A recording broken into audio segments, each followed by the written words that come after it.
right. I'm going to call this meeting to order and ask the city clerk to call the roll. Councilmember Budge? Here.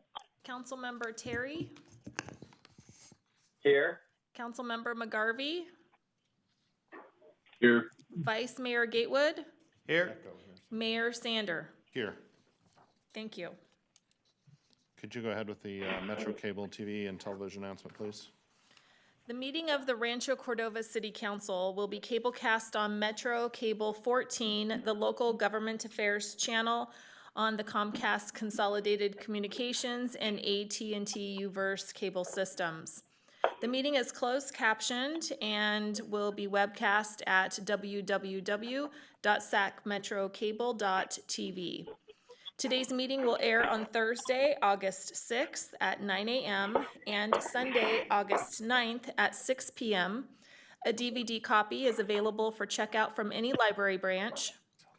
A copy can also be ordered from the City Clerk's Department, and a webcast of this meeting will also be available within 48 hours of adjournment of this meeting. Okay, we are going to proceed to the Pledge of Allegiance and the invocation. Let's see, is Elizabeth Brick with us for the invocation? She is. Elizabeth, can you hear us? I am right here. Ah, we can I hear sure you. can. Can you hear me? I can hear you. Fantastic. So we're going to do a Pledge of Allegiance, and then we're going to turn to you for an invocation. The pledge, when we do it this way, is a little messy. That's okay. Just stick with it at your own pace, whether you're at home or in the room or in another room or wherever. We'll get through it. And then, Elizabeth, we will turn to you for an invocation. And this will be our first ever remote invocation. So that's kind of cool. For the Pledge of Allegiance here, I'm looking around and we ask Lee Frechette to lead us in the pledge.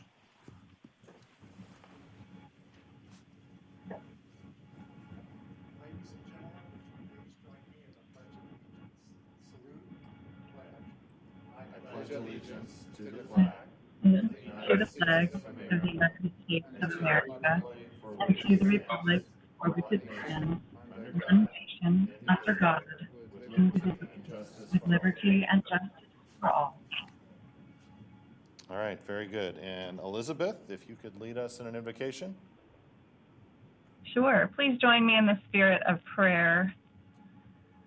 Holy One, creator of all things, we call you by many names, but always we recognize you in the gift of love. Your love opens our hearts and awakens our minds. Your love guides us to practice compassion and care. Your love calls us to selfless service. Your love invites us to listen well and to see the best in all whom we meet. Holy One, thank you for the gift of meaningful service in this world. Thank you for the many gifts of our citizens whose neighborhoods and services you have entrusted to us. Thank you for the City Council and for the City of Rancho Cordova. May we honor each of these in our actions tonight, and may we be about your way and work of love. Bless our proceedings now and always. In your name and by your way, we pray. Amen. Thank you very much. That was Elizabeth Brick of United Methodist Church here in Rancho Cordova, a great organization that has been a proud member of our community for a long, long time. Okay. Amen. Thank you. Thank you. That was items 3 and 4 on our agenda. Item 5 is presentations. We have none. Item 6 is public comment. Stacy, how are we looking for public comment? I should say, well, actually, I'll read the little public comment message. Sure. Citizens wishing to address the council on any matter not on the agenda may do so at this time by completing and submitting a speaker card to the city clerk. For items on the agenda, meaning if they're listed on our agenda tonight, speakers will be called upon by me at the point in the meeting when that agenda item will be heard. Speakers are encouraged to keep comments to 3 minutes or less and to state their name and community of residence. Under the provisions of the California Government Code, the City Council is prohibited from discussing or taking immediate action on any item not on our agenda unless it can be demonstrated to be of an emergency nature or the need to take immediate action arose after the posting of this agenda. And at this point, I also point out that we have several ways of collecting public comment. Traditionally, we did that here in the room. in chambers. We have now, due to our COVID situation, limited how many people can be here in the room. We are accepting public comment by Zoom. We also have an arrangement here at City Hall that allows people to wait in other areas and then come in to make public comment. And finally, it is possible to call in, and there are instructions on our agenda to call in to make public comment. Some of these may be a little better than others, or work or not work, depending. We're still finding a way through, but so far we've been pretty successful with this. I'll also say to those of you not in the room, our audience is spaced out, generally 6 feet apart, except for some family groups that are a little bit tighter, but that's fine, normal and expected. All of us, I think, walked in wearing a mask. Those of us up here on the dais that don't currently have one are quite a distance apart, probably a dozen feet apart or more. And so we've done everything through the county health department. We're trying to be as safe as possible with our actions here, and we're trying to be as open as possible to get as much public input as we can on everything we do. So with that preamble, do we have anyone signed up for public comment tonight? We do. So for regular public comment, that's items not on the agenda. So far, I have 4 speaker cards. I'm going to call them in order. You will have 3 minutes to speak. You'll come up to the podium, and the first speaker is Lisa Pappas. Following Lisa will be, and sorry if I mispronounce any names, Helen Bashaw. Following Helen will be Mita Kashat, and following Mita will be Court Stratful. So Lisa.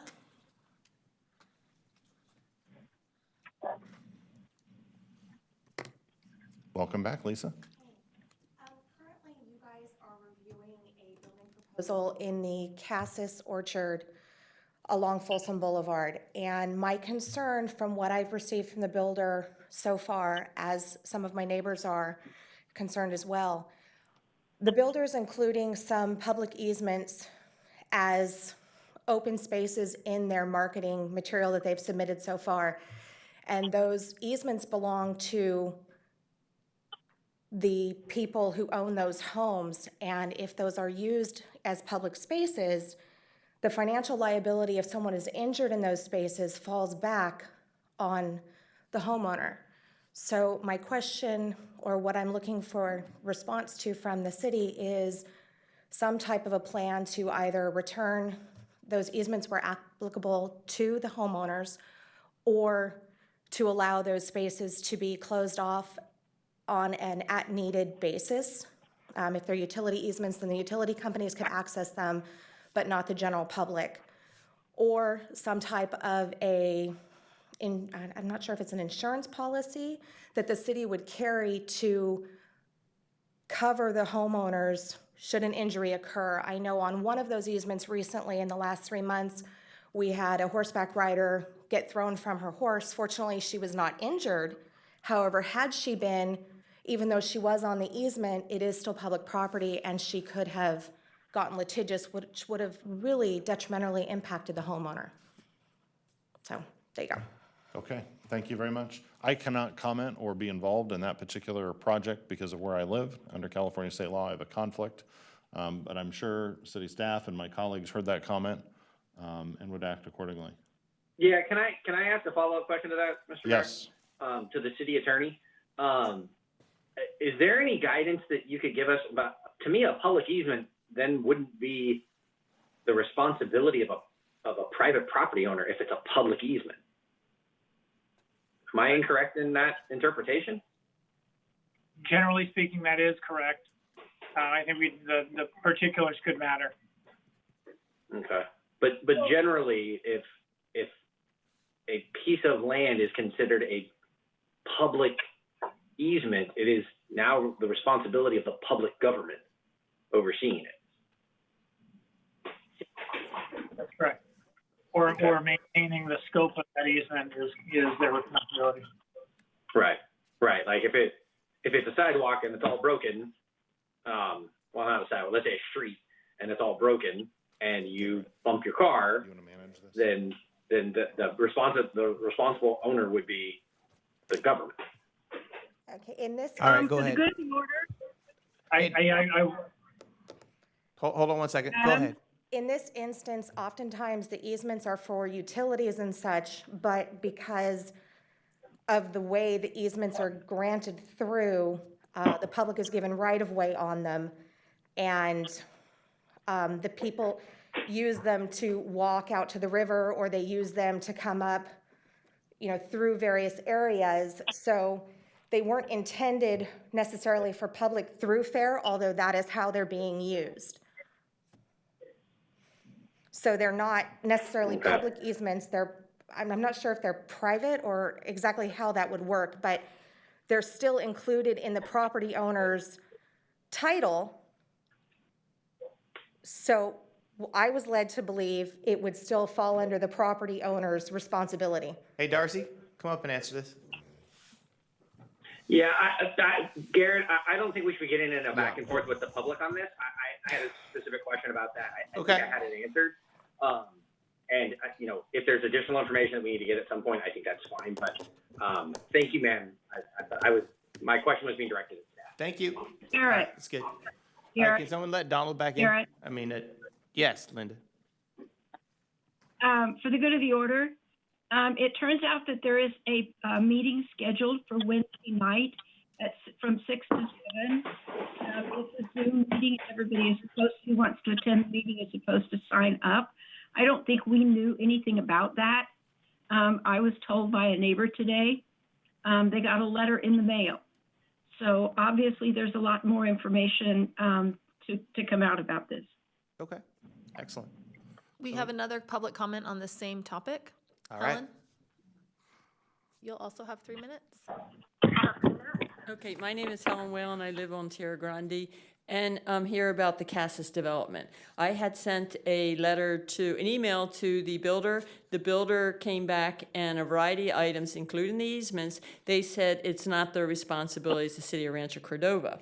So the concerns I have is the easement over private property. Yes, it's being marketed by the builder, but my concern is children could be using that easement to go through the Riverbend Park, where we have a large number of homeless, as a shortcut to school. I addressed this issue a year ago to the council at a general meeting because I have concern about the health and well-being of children. That once the development goes in, it needs to be blocked, because the last thing we need are minor children. We have 5 of them currently that cut through the park to go to school. And they have had conflicts with some of the homeless. The other issue that I have is the intersections. When we put the protected bike path in through Rod Beaudre, we pretty much put it down to a two-lane road, one way in, one way out.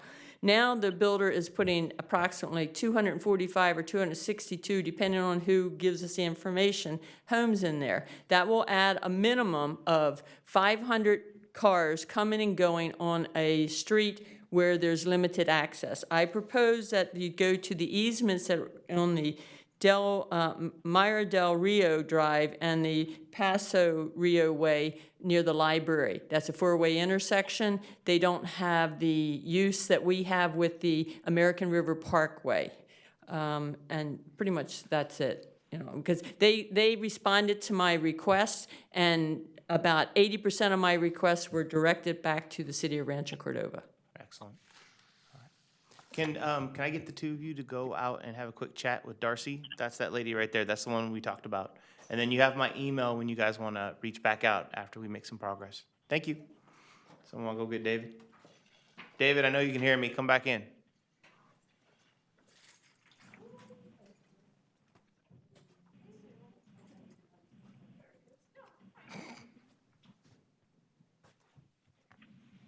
Somebody waved at me, so I think we've moved on to another topic. I just had to step out and recuse myself to appear not to have it, I have no engagement with that project.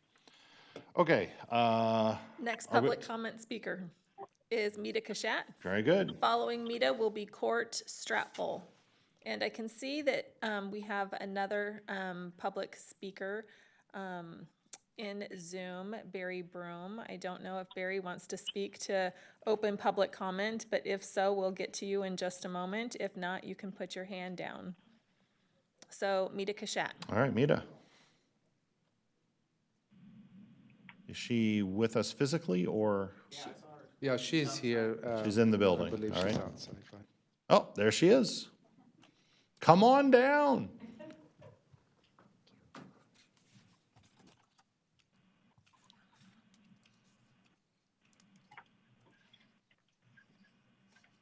Welcome, Mita. Good to see you. Thank you. It's good to see all of you.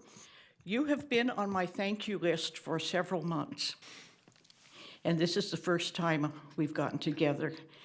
I want to talk about the Folsom Boulevard project. It has made such a difference between West La Loma and the library when that was finished. And I remember Bob and I driving up Folsom Boulevard from Bradshaw, and I said, "Do you remember how Folsom Boulevard used to look?" And neither one of us could remember all the battered chain link fences and the mattresses hanging around and the debris from the corner quick stop. And in fact, we cleaned it up one time. It was so bad. So anyway, thank you for that. I have a feeling, I'm not the only one, that first impressions really count. And I always notice this when I look at entryways to residential homes. And from the looks of the front door, you can almost imagine what goes on inside. Well, I thought Folsom Boulevard looked that way too. And now as we drive up, I can see the front door, the entrance to Rancho Cordova, which pleases me very much. And I think when it is finished down to Bradshaw, it will make a dramatic entrance into Rancho Cordova. So thank you, council, for putting the emphasis on the project, for Cyrus for implementing it for all these years, and for Albert for getting his crew together and doing it. It's a wonderful project, and thank you. Thank you for that comment. And I'll let you know, to enhance that welcome, there is a welcome to Rancho Cordova sign that we're reviewing plans for right now Oh, good, that will go in the median near Bradshaw. good. So it'll really set the marker for, this is Rancho Cordova, and this is the high standard we expect here. I noticed there's no homeless along the railroad tracks there right now. They have all moved west to La Riviera and Folsom. They have quite a village there. Yeah. Yeah, thank you. And that's where you can go to see what what Folsom Boulevard used to look like, right? That stretch in the unincorporated county, unfortunately. Yeah. True. So Thank you again. Next speaker is Court Straffel. Is Court here with us? Court is here with Ah, us. excellent. Court, come on down. Court, you'll have 3 minutes. That's a parade of notables tonight in our public comment. Yeah, you know what? I would like to be just like that previous lady, and thank you guys a lot when you get my street fixed. Okay? Oh, don't hold back. It's fine now. No, the guy with the putting the patches in, he's been down there again. Do we ever figure out what a patch costs? You know, we've been doing it for 15 years. Right. That kind of exceeds the life expectancy. Anyway, I talked to the fellow that's the head of the Public Works the other day. And Albert? Huh? Albert Stricker? No, there's another name. Edgar I don't want to waste all my minutes trying to figure this out, okay? Anyway, he's in the Public Works ahead anyway, and he told me that they are 65% through with the planning. Now, I thought we were gonna have that street done this year. That's my impression from earlier in the year, that it was gonna be done. Now I'm hearing that it's just being planned this year, and we might work on it next year. Where are we at with that? Because it's gonna make a big difference from what I think about that little tack we're adding. Name your street. Aramon. Aramon? Yeah. What the plan or the project or this location? I wanna know when it's gonna, when I can see the beauty of a brand new street with brand new white lines. Does that kind of describe it? So Instead of all these potholes and just nasty. It's so bad, you haven't even, you don't even stripe it no more. I mean, where the stop is, you know, and that's a safety concern of mine. There's patches all over the thing, and maybe I should bring pictures because we don't understand what that means. No, It means that nobody understands it's really a stop, which I watch every day, you know, let's say I have a vision of that corner that's perfect. And I will say 20% of the cars every day run that thing, but that's a whole nother subject. So, Okay? Just get back to fixing the street. sure, this location is part of a bigger project that's like, has been mentioned to you, is currently under construction. Our plan is to go out to bid later this year. So the contract would be awarded most likely later this year. So once that happens, then when the actual start date is going to be is in the hands of the contractor and somewhat at the mercy of the rain and the weather. But what I would like, the assurance that I would like to give to you that A, the funding is in place for that project, the project is being designed, and the contract is being led later this year. So next year. So probably would be, you would see some of the work happens. There's a great deal of prep work that needs to happen before the paving can be done. Probably you would see that some this year, but the actual paving, we probably have to wait until the rain is done. You can't really pave a road in rain. Okay, well, we kind of figured that. So end of All right, rain thank you. 21. Thank you, Court. Cyrus, can I clarify one other thing? Yes. Based on his question? That when we discuss public projects during the budgeting process, and we do that the first half of the year for a fiscal year that started a month ago. That's So correct. the fact that it's going to be done in this fiscal year, which would be by June of next year, means within this year. So we plan first half of this year for what we're doing for the next 12 months. That's a good clarification, Donald. Thank you. Yeah. Mm-hmm. I see a hand in Zoom, and that is Barry Broom.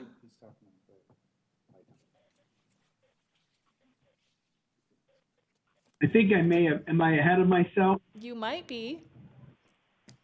Okay, well, I will sit here patiently until it's my time. Barry, uncheck the box. I'm going to lower your hand if that's okay. All right. Well, wait, but do we know what Barry wants to talk about? What are you here to talk about? Half-cent sale tax. Oh, yeah, not yet. All right, we are going to move on to council reports, and I'm going to start with Mr. McGarvey. Thank you all for public comment. A whole lot.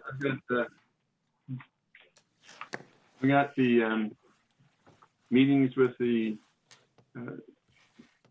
Mosquito Vector Control Board and the Sanitation District, and budgets have been passed on those, and most of the people are pretty happy with what's being made. There's an awful lot of progress being built there on the sanitation district in that new buildings, all the buildings they're doing in Elk Grove, where everything is being processed and gone through. I'm really pleased to get a chance to go down and see it sometimes. It's really interesting. And I got an email, probably the rest of you did too, just maybe sometime we can talk about this. Lou Meyer said that the bike lanes had been fixed and the lanes had been narrowed, so it's safer for them. And then he got some legislation that says that people driving their cars have to be 3 feet away from the bikes. And when you do that, then with the narrow roads we have now in some of the streets, if you have to be 3 feet away from it, then you have to be in the middle of the lane to be 3 feet away from the bicycles, which means you're in the middle of the road looking head on to people coming toward you. I thought, well, that's an interesting comment there, Mr. Lou Meyer. So, Albert, what do we have on that? Are the lanes that narrow that we have to be heading head on with other people?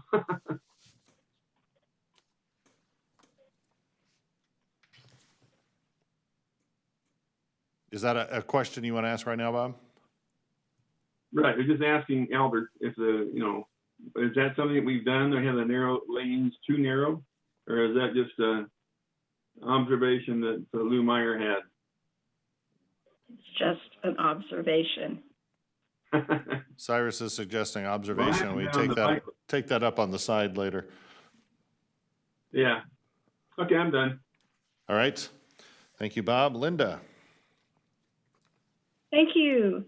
So we packed everybody in the car and went to the Arts Park, Sunrise Park. The only problem was we went before dark, and it obviously was much more impressive in the evening. But it was definitely an interesting drive-through, and I commend Ed and his team for doing it. The HCP meeting was completely dominated by Rancho Cordova. We approved the habitat conservation plan and mitigation plan for our project called Arista del Sol, which keeps all the houses in Arista del Sol under construction and the project moving forward. And then finally, regional transit was a very short meeting, and there truly wasn't much of anything on the agenda except that we entertained Congressmember Doris Matsui. That's my report. All right, very good. Thank you, Linda. Mr. Terry, Donald. Thanks. I'll keep it pretty brief. We've been having regular 2x2s with our school districts much more often than we used to, almost monthly, I believe, or just about. So for those of you who aren't following, Elk Grove Unified started today, distance learning for their year-round school. So the two in Rancho Cordova started today with 2 of their tracks, I believe, today. So they're off and running. At this point, the guidance that we're hearing is it will be distance learning until the county is off of the governor's watch list, or until additional guidance from the CDC can be interpreted that is accomplishable for local districts to begin bringing students back onto campus. As we've discussed in previous meetings, when you compare most of the kids that are living within Rancho Cordova, within their school districts, if we're talking Sac City Unified, maybe not Elk Grove in the same way, but definitely Folks Cordova and Sac City Unified, where the majority of families are lower income.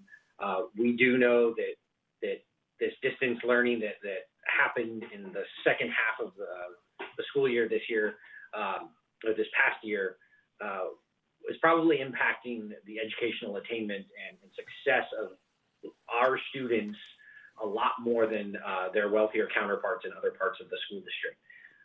And so, obviously we want to keep everyone safe, but we also are mindful that, coming with an economic crisis, a pandemic, and a health crisis, we're also going to be coming into the heels of an educational crisis and economic success crisis of low-income families and children not having access to adequate and quality education. And that all needs to be coupled with everything else that we consider and that we look at when we talk about how this crisis is affecting our community.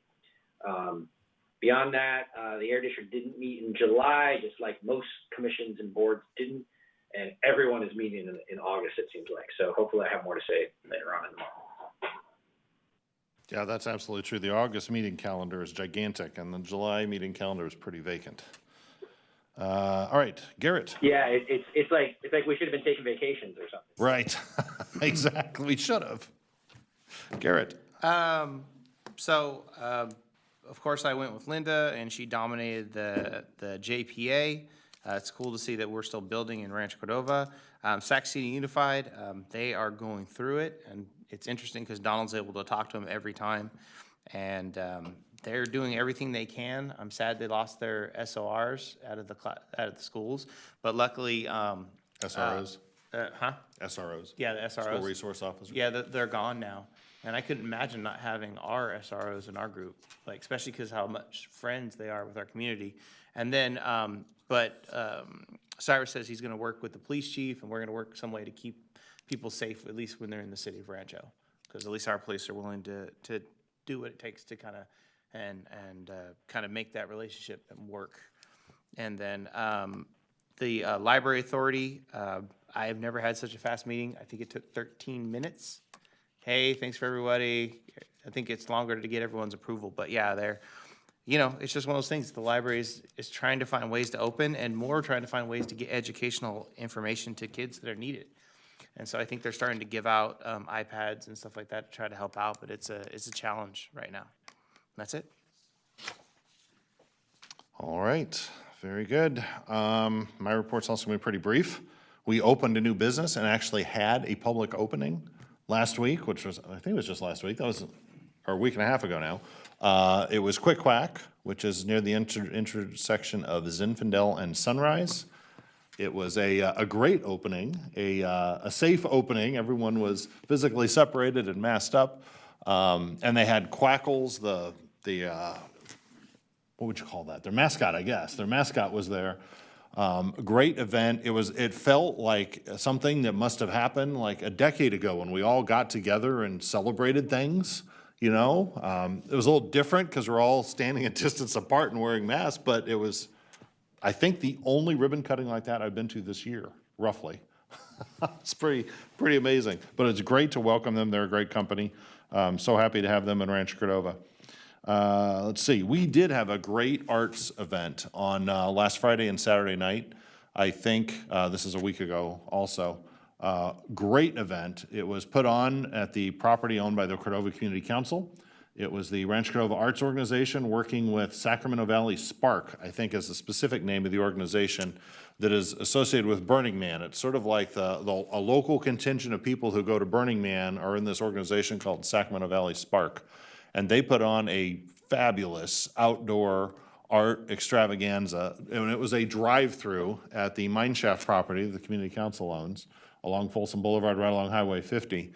I don't know, there must have been hundreds of cars processed through that site. They even had a mechanism set up so that you could partake of food from a food truck in a COVID-safe manner. So you would order in one location, and then you'd sort of wait as you went through the car line, and when you got to the food trucks, they'd have your food ready, and they'd give it to you, and you'd continue on in the drive-through art show.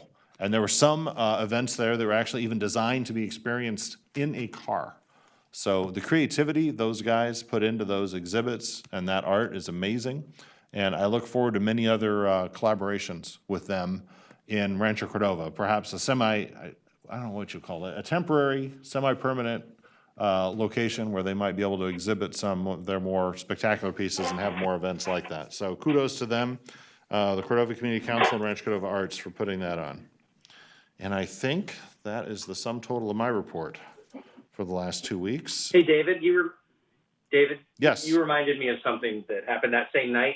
My wife went to that event, which reminded me what I was doing that night, which was going to City Hall for the drive-through pajama party at City Hall for the Children's Museum. Oh, yeah, which was a really great event. Hundreds of cars were there when I saw it. It was a short event, but they were handing out sidewalk chalk and some glow-in-the-dark bracelets for the kids at the end. But they had Disney princesses there. There was a pirate float that you can rent for parties, and they'll drive it out to your house and let your kids see it, and a whole bunch of other fun stuff. But yeah, there's a lot of fun stuff going on last Saturday. The Terry household had to split up, and some went to that event that you were talking about, and the rest of us took the kids to the other one. So. Excellent. Thanks for bringing that up. All right, anybody else have something? Thanks for reminding me. If not, we're going on to Cyrus, City Manager's report. Thank you, Mr. Mayor. I don't have a report for this evening. Okay. If there's nothing else to report, no public comment, we're moving on to consent calendar items. Consent calendar items consist of matters deemed routine and non-controversial by staff. Unless a member of the council wishes to pull an item for individual consideration, all items will be approved by one motion. Are there any items between 9.1 and 9.3 that a council member wishes to pull? Seeing none, I'm open to a motion. I will move items. Mayor I'm Sander, moving items 9.2 I do have one and item 9.3. related to public comment for 9.1. Oh, we have a comment on 9.1. And that is the email we received earlier today, or actually last week? On Friday. So the city received. Linda, would you like to? The city received an email from Bob Van Cleef with regards to the format of our meeting minutes. I will reach out to Bob and discuss our format with them. Okay. Did the rest of the council receive that comment? They all did receive the comment, and for those in the audience, all of the public comment that we have received via email is printed in the back of the room, so anybody is welcome to pick up those public comments. Very good. Okay, with that noted, Linda, did you have a motion for us? I did. I'll second. So Linda moved the consent calendar, consent by Donald. Roll call, please. Councilmember Terry, Aye. Councilmember Budge, Yes. Councilmember McGarvey, Aye. Vice Mayor Gatewood, Yes? Mayor Sander. Aye. Thank you. Okay, that takes us to item number 10, consent public hearing items. Consent public hearing items consist of matters deemed routine and non-controversial by staff. Unless a member of the council wishes to pull an item for individual consideration, all items will be approved by one motion. This regards item number 10.1. I'm going to open the public hearing. We have any speaker cards for this item? We do not. I'm going to close the public hearing. Are there any discussion by council? If not, I'm open to a motion. So moved. Second. Motion made by Terry, second by Gatewood. Roll call, please. Councilmember Budge, Yes. Councilmember McGarvey, Aye. Councilmember Terry, Aye. Vice Mayor Gatewood, Yes. Mayor Sander. Aye. Thank you. Okay, that takes us on to public hearing items, of which there are none, and then regular calendar items, of which we have one item, item 12.1. Would the clerk read that item, please? The item is a resolution setting November 3rd, 2020 for an election on a proposed ballot measure seeking voter approval to impose a 0.5 cent transactions and use sales tax for general city services and establishing policies and procedures for the election. Okay, staff report, Mr. City Manager. Thank you, Mr. Mayor. Good evening. Thank you, Council. And thank you to many residents and businesses that have joined us by Zoom or are here in person. It's really great to see everybody. Council, I'm pleased to present the proposed local relief and recovery measure that has been guided by the Council vision with direct feedback and input from our community. If approved by the voters, the ballot measure would enact a 0.5 cent sales tax to support city services, facilities, and programs through relief and recovery, including keeping public areas healthy, clean and safe, repairing streets and potholes, maintaining neighborhood public safety, supporting and attracting new and local businesses and jobs, preparing for any natural disaster or health emergency, addressing homelessness, and other general city services.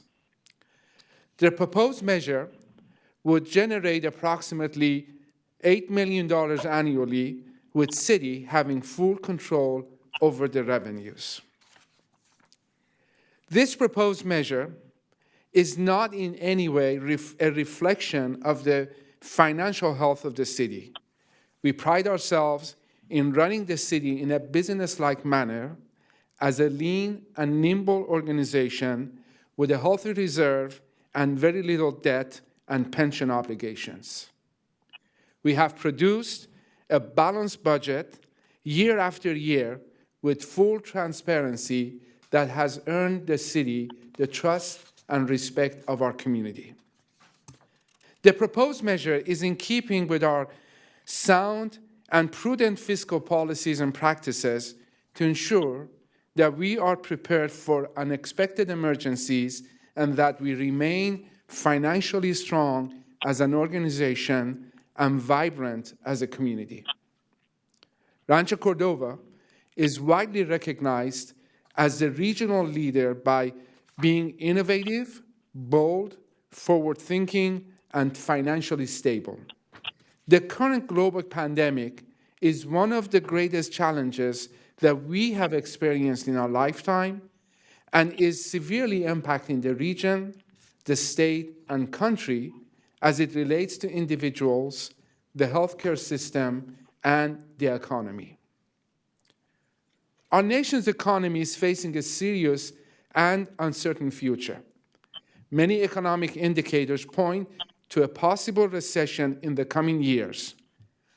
Based on the numbers released by the Commerce Department last Friday, the U.S. economy recorded its steepest quarterly contraction since World War II. Meanwhile, the Labor Department's latest figures show a rise in weekly jobless claims, bringing the number of people receiving unemployment benefits to 17 million in the week that ended July 18 of 2020. While the full impact of the current crisis on the local economy is not fully known yet, we do know, based on the information provided by California Restaurant Association, that of the 3,000 hospitality jobs in Rancho Cordova, 2,600 of them have been lost in the last few months. These are trying times, and we've had to take a close look at what our community needs are at this time to meet these challenges. We reached out to our community to ask questions through several surveys to listen and to understand what is most important.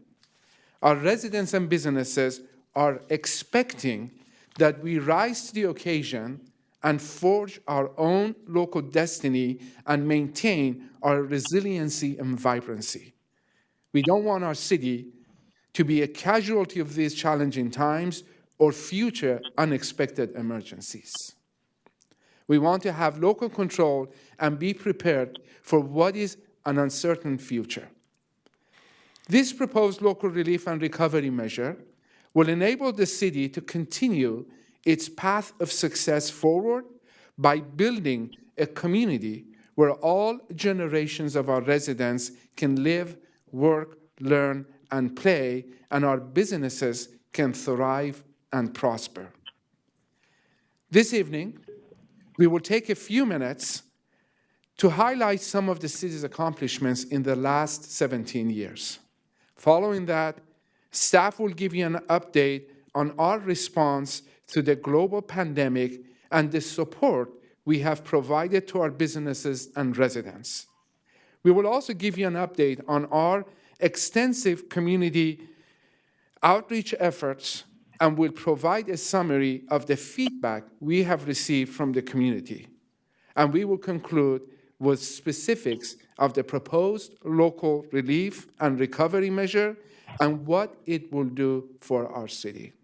At this time, I would like to ask Michael Runner, the Deputy City Manager, to take a few minutes to reflect on some of the significant accomplishments of the City Council and the community that have made Rancho Cordova a regional success story. Thank you, Cyrus.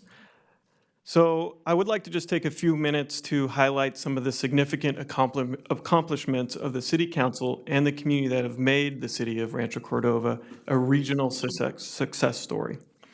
The city has received numerous recognitions and awards, and Rancho Cordova has been proudly named All-America City twice in the last 10 years. As mentioned earlier, take a look at the infrastructure that's been built.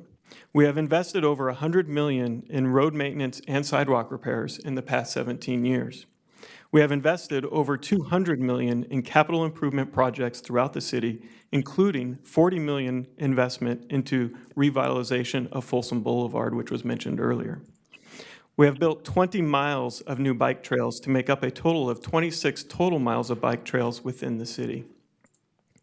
We have implemented an innovative and proactive community policing program model that continues to make Rancho Cordova a safer community. And because of this, we have achieved a 26% decline in the crime rate since 2016. We have built a state-of-the-art and award-winning housing community for our homeless veterans at Mather's Veteran Village. Through our innovative homeless outreach program and diligent work with our local and regional partners, we have found permanent housing for 140 homeless individuals and families in the last 18 months. Partnerships are key to our success.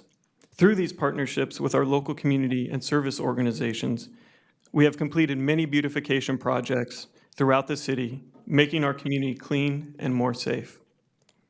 Through our partnerships with our local community nonprofit and community organizations, we We have created great community events and supported a burgeoning arts and community development scene. We have developed a highly collaborative relationship with our school districts.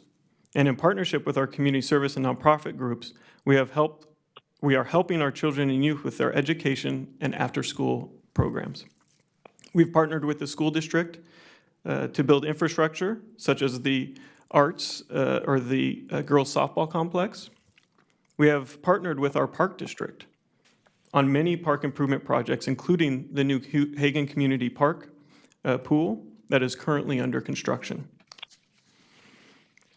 We've also developed a robust partnerships with our local Chamber of Commerce and Greater Sacramento Economic Council to retain and grow our existing businesses and also attract new businesses to our city.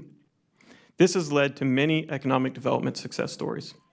At this time, I'd like to turn this over to Amanda Norton, Economic Development Manager, to highlight some of these accomplishments and our assistance to support the business community during these times. Thank you. Thank you so much, Micah. I'm going to go over just a few of our city's recent economic development-related successes. VSP, our largest headquartered business, has expanded into over 100,000 square feet of additional space from their current campus. Blue Shield opened into 174,000 square feet of space with hundreds of new employees. Centene expanded into 23,000 square feet of office space. Rancho Cordova's first film office has been opened. The California Department of Justice opened into 104,000 square feet of office space. The California Military Department's new facility, which is currently under construction, will bring over 900 new employees to Rancho Cordova. We have had 3 grocery stores open: Viva on Folsom Boulevard, Rayleigh's at Sunrise and Douglas, and Smart and Final on Sunrise and Coloma. We've had renovation of an existing shopping center, Zinfandel Village, on the corner of Zinfandel and Olson, which was assisted by the city's incentive program. Working with our local manufacturers, we formed the Barrel District, created the logo, helped support the social media channels, and installed placemaking street poles. The first hotel since cityhood, Homewood Suites, opened just after the first of the year, and BDX was constructed in Capitol Village with 199 new apartments. And while COVID has impacted our economy in unimaginable ways, we're still seeing some projects move forward during this unprecedented time. For example, UC Davis has started construction and tenant improvements for over 260,000 square feet of office space across 2 buildings, which will eventually bring over 1,000 jobs to Rancho Cordova. Magellan Health is continuing their building improvements, is actually currently hiring, and will bring approximately 500 new jobs to the city. California North State Dorm project has been approved and will be under construction shortly. A new Marriott Town Place Suites is starting construction on Folsom Boulevard. New Barrel District member Log Off Brewing has opened. Movement Brewing is getting ready to open next month. 3 new retail stores are completing tenant improvements and are looking to open in the coming months. Falling Prices, which will be moving into the shopping center on the northwest corner of Coloma and Sunrise. 5 Below will be opening next to Target, and Zach's Bar and Grill is opening in the former Hooters restaurant on Folsom Boulevard.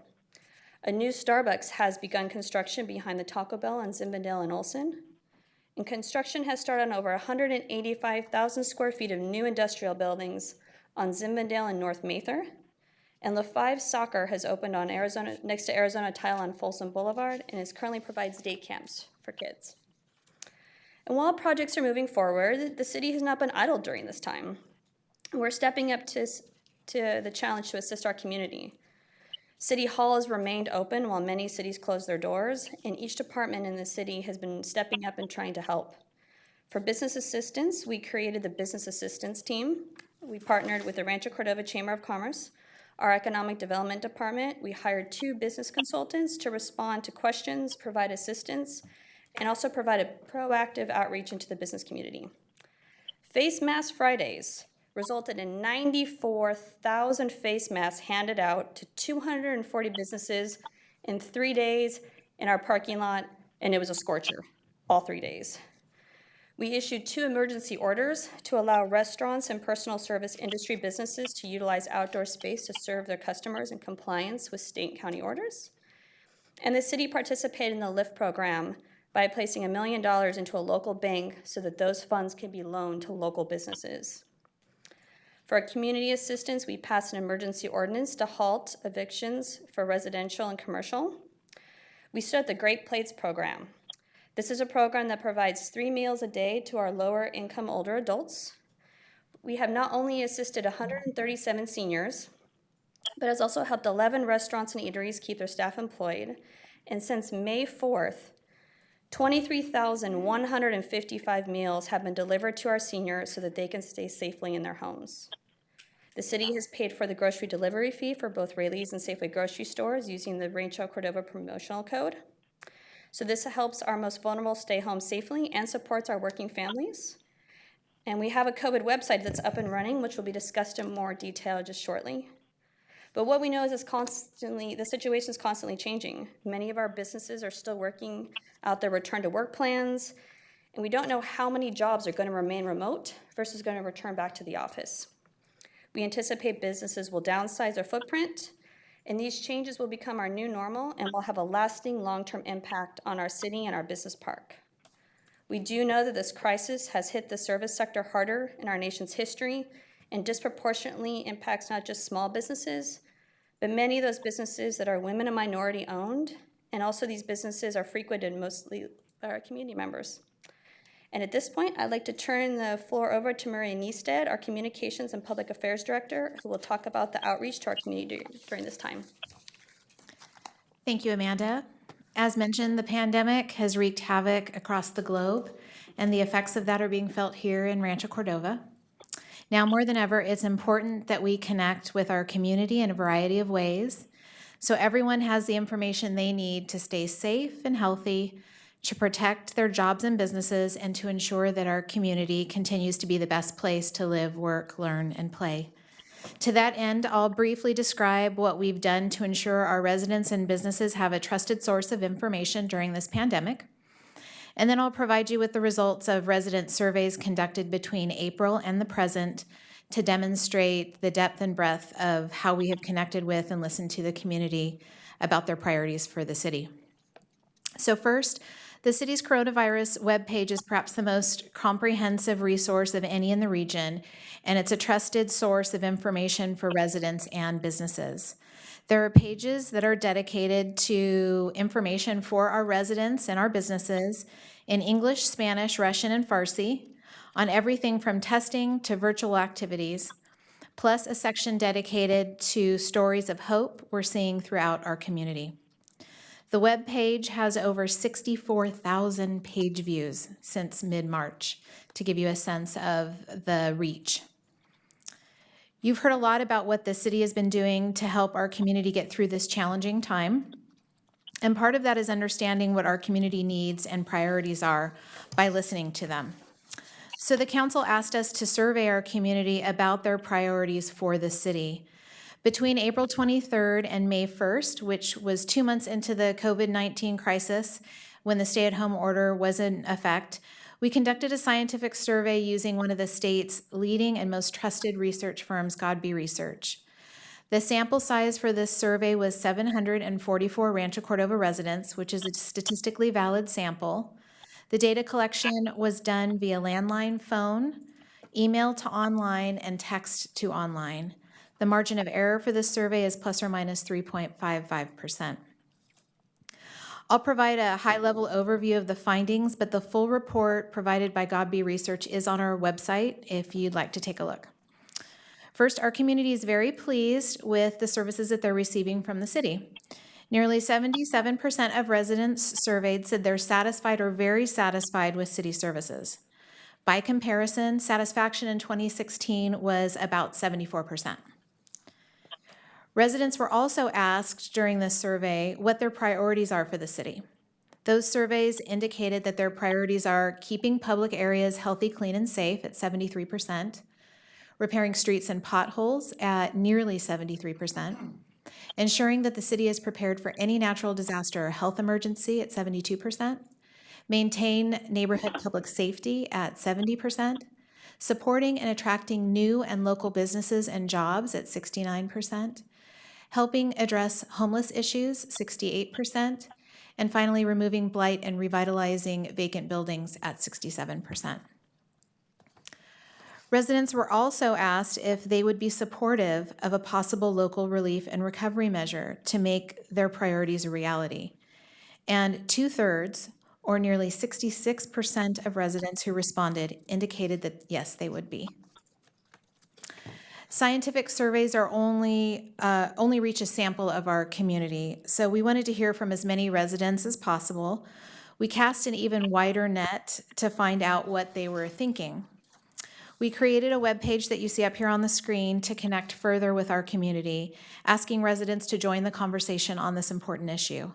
The webpage included a summary of the results of the scientific survey that I just reviewed, a list of priorities identified by the community for relief and recovery, and a community survey asking residents about these priorities. The webpage went up on June 23rd, and between then and now, we've received nearly 550 responses. Over 2,600 unique visitors have visited this page, and we've had over 4,400 page views. In fact, this webpage was the #2 most visited page in the past few weeks.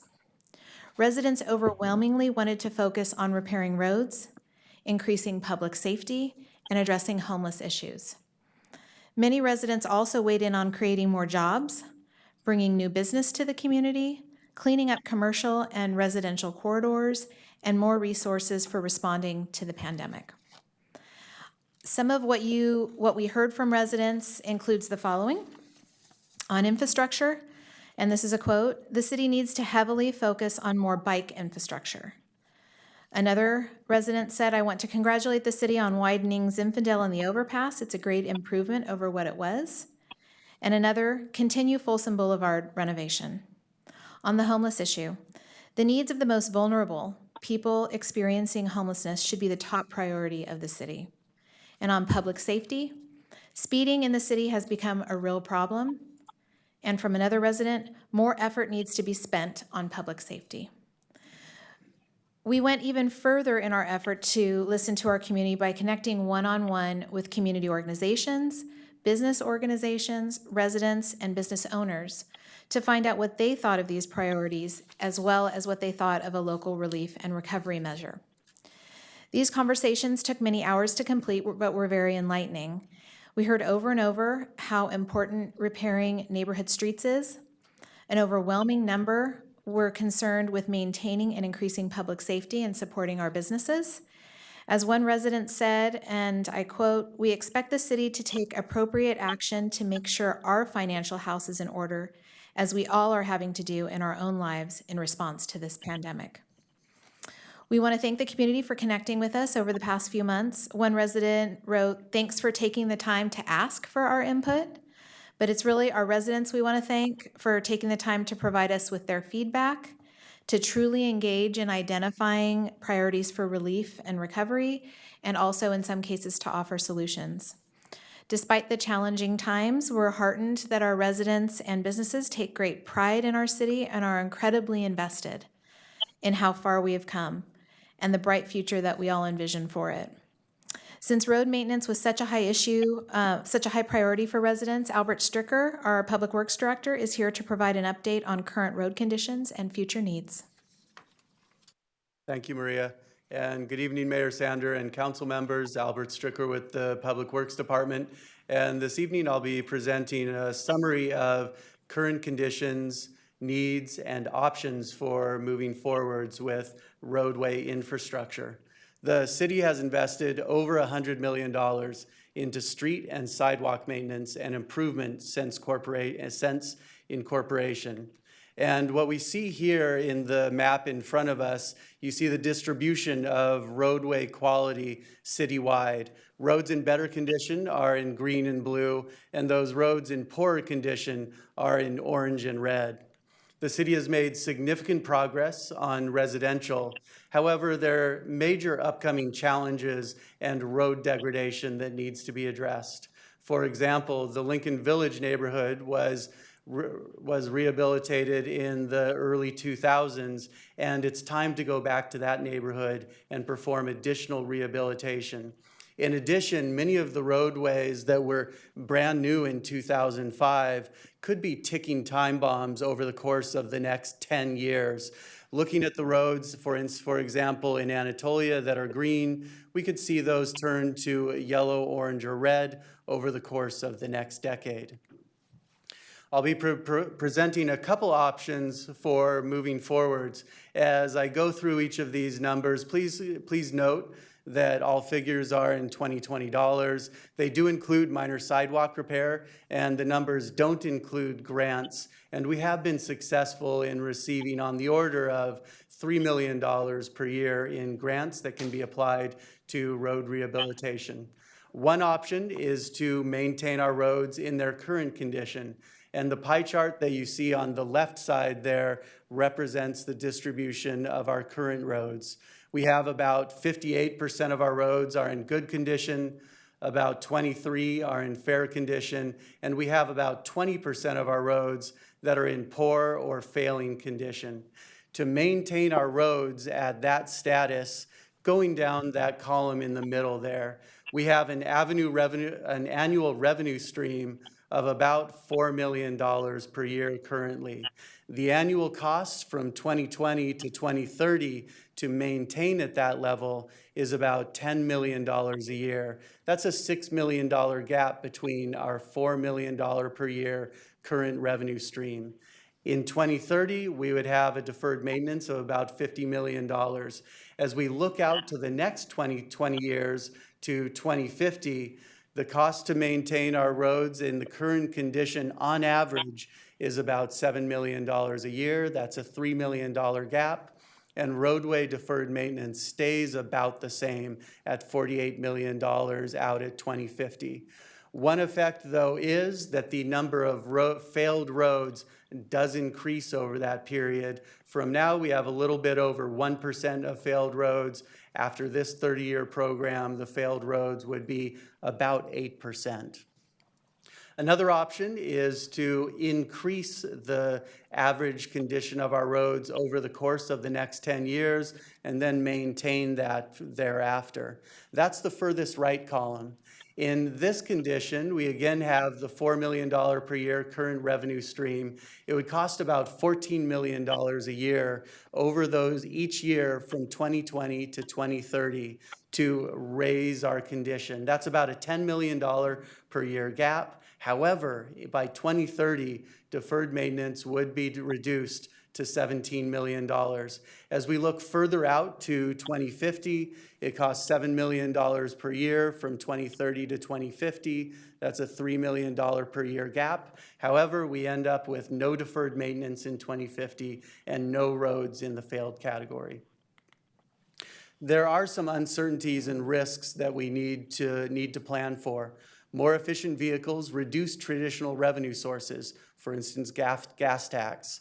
The proposed Sacramento Transportation Authority Measure A tax will not be pursued. That would have been approximately $2 to $3 million in revenue for roadway rehabilitation. There are additional deferred maintenance outside of our pavement. There is approximately $20 million worth of missing sidewalks citywide, and there is also significant deferred storm maintenance. The city is currently partway through a citywide master plan to assess the total value of storm drain deferred maintenance. It's expected to be significant and will return at a later date with greater detail.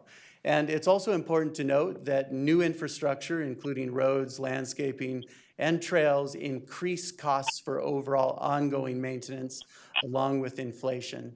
And then there are both short-term impacts of the pandemic that we're experiencing with regard to revenue streams now and long-term impacts to be considered. And with that, I'll return the conversation to our city manager, Cyrus Abhar. Thank you, Albert. So, Council, just to put the proposed tax measure in perspective, the additional half-cent sales tax would add 5 cents to a $10 purchase and 50 cents to a $100 taxable purchase, and would generate approximately $8 million annually for the city. Based on the average household expenditures for the city of Rancho Cordova, the per household impact would be approximately $4 to $8 per month. None of the funds from the proposed measure are intended to be used for administrator salaries or pension obligations, and frankly, not too many cities in California can say that. We also feel an obligation to beyond the exigencies of the time and be looking ahead and be thinking far ahead. The City Council and the community have great aspirations for the future of Rancho Cordova. As we have pointed out throughout the presentation tonight, we have had many accomplishments in the last 17 years. But there's still a great deal that needs to be done. We are currently working on building a civic center, creating a youth center, and repairing and upgrading our dated community amenities, including the Little League facilities. We have inherited a very significant deferred maintenance for our roads. As you just heard from Albert, maintaining our roads in their current condition will require a $100 million investment in the next 10 years, and the longer the maintenance work is delayed, the more costly it will be in the future. We have developed plans for major infrastructure improvements, including a new interchange on Highway 50 that would open that area up for further economic development opportunities. We want to revitalize our aging commercial corridors and ensure the vitality of our business parks for many more decades to come, and continue supporting our local businesses and attracting new businesses and jobs. We want to continue exploring options for an entertainment complex and continue working with our regional partners to bring a hospital to Rancho Cordova. The current economic crisis, combined with the loss of potential transportation infrastructure funding, are creating deep financial impacts to our region and are threatening our future goals and aspirations. Without additional sources of revenue, our ability to implement and complete city projects and programs will be greatly affected, causing some initiatives to be delayed or even put on hold. In the past 17 years, Californians have lived through the Great Recession, many natural disasters, forest fires, and today we are facing a global pandemic.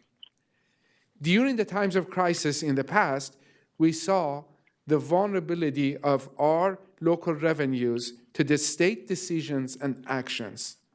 Some of our local revenues were taken by the state and our redevelopment agency, which could have provided a great tool to revitalize our commercial corridors and aging neighborhoods, was dissolved in 2012. We're also losing a significant portion of our local revenues to the county through revenue neutrality and tax sharing agreement as part of our incorporation. The recent federal stimulus packages in response to COVID-19 have provided very little relief for cities our size. Our state is facing a $55 billion budget deficit. It is inevitable that our state, nation, and region would experience other natural disasters and unexpected events in the future. As clearly voiced by 66% of the residents that were surveyed, we must dare greatly and prepare for emergencies and unexpected future events, and proactively build our own local road to recovery. We must maintain control over local revenues for our community needs to allow the city to be self-reliant and recover from the current crisis and protect against unexpected future events. Local sales tax funds cannot be taken or even borrowed by the state or the county. With that, for your consideration for placement on the November 2020 ballot, I'm honored to present the following local relief and recovery measure that would accomplish the policy objectives identified as priorities by the City Council and our community. And since this text is small and some of our listeners are calling in by phone, I would take a minute and read this proposed ballot measure. The title of it is Local Relief and Recovery Measure to support City of Rancho Cordova through relief recovery, including repairing streets, potholes, keeping public areas healthy, clean, and safe, maintaining neighborhood public safety, supporting and attracting new and local businesses and jobs, preparing for any natural disaster, health emergency, addressing homelessness, and other general city services. And the question on the ballot will be, shall the Rancho Cordova measure be adopted by levying a 1/2-cent sales tax until ended by voters, raising $8 million annually with yearly audits, citizen oversight, local control, and investment during uncertain times, no money for administrator salaries? And it's yes or no. This is a question. With that, I turn it over to you, Mr. Mayor, if you have any questions or if you have any details that you need on the presentation by staff. Okay, thank you, Cyrus. Madam Clerk, how many public comments do we have queued up at this point, would you estimate? At this moment in time, we have 12 speaker cards. We have 2 hands that are raised in Zoom, and I take that back now because many hands are raising. So we have about 6 in Zoom, and we received 14 emails. Okay, and the emails will be read? Is that the protocol there? I will just read the names. All of the emails have Oh, these are been the emails we've printed. already received? Yes. Okay, Yes. good. Thank you for that clarification. Yes. Okay, so it sounds like we can stick with our standard 3 minutes. And I would just propose we take the people who took the trouble to come here to City Hall. We can take those first. Okay. And then we'll move on to Zoom. Okay. So if you wish to make a comment and you're on Zoom, please raise your hand now so we can best plan for how to accommodate everyone. Perfect. And for now, we'll start with those who are in attendance in person. And we'll allow those in Zoom to start raising their hands, and then we will transition to them. So the first speaker that we have is Tara Kolvenbach. Tara, if you'll come forward, and just to queue up a few, behind Tara, Daryl Langwell will be second. Following Daryl will be Mark Baxter. Following Mark will be Lee Frechette, and then Catherine Cooley. Tara, you'll have 3 minutes. Okay. Hi, I'm Tara. I live on Christum Drive in Rancho Cordova. And mayor, vice mayor, council members, and city manager. I was at the city council meeting when Albert first presented that planning department charts with how much money we would need to keep our roads in shape. So I was really concerned because that's a big dollar figure. And I was wondering, where were we going to get the money from? So I don't want anything covered by our existing Measure H funding to go away. I think all those programs are really important to our city, to the people of the city. I believe your investment in the arts and various programs honoring the diversity of cultures in our city is so important to our residents. You bring people together, you don't divide us. So, but however, I got some pushback from people when I was on Next Door. So, well, we already have a Measure H. Why do we need, anything more? They were supposed to already be improving roads and providing increased safety. Why do we need more money? Well, what I know is that because of COVID, we're not getting even as much money as we should have in Measure H now. So we're definitely at a shortfall, and some planned projects are already on hold. So we need more dollars in order to accomplish our existing goals, plus add more, like you were saying.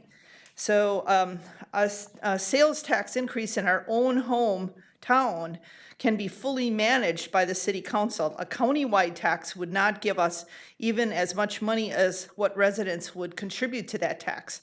We need that full control, because you guys are good at managing the money. I've seen it. I've been here. Communication to our residents by various means is critical in a pandemic. The residents have seen this as important. Our city has done a great job.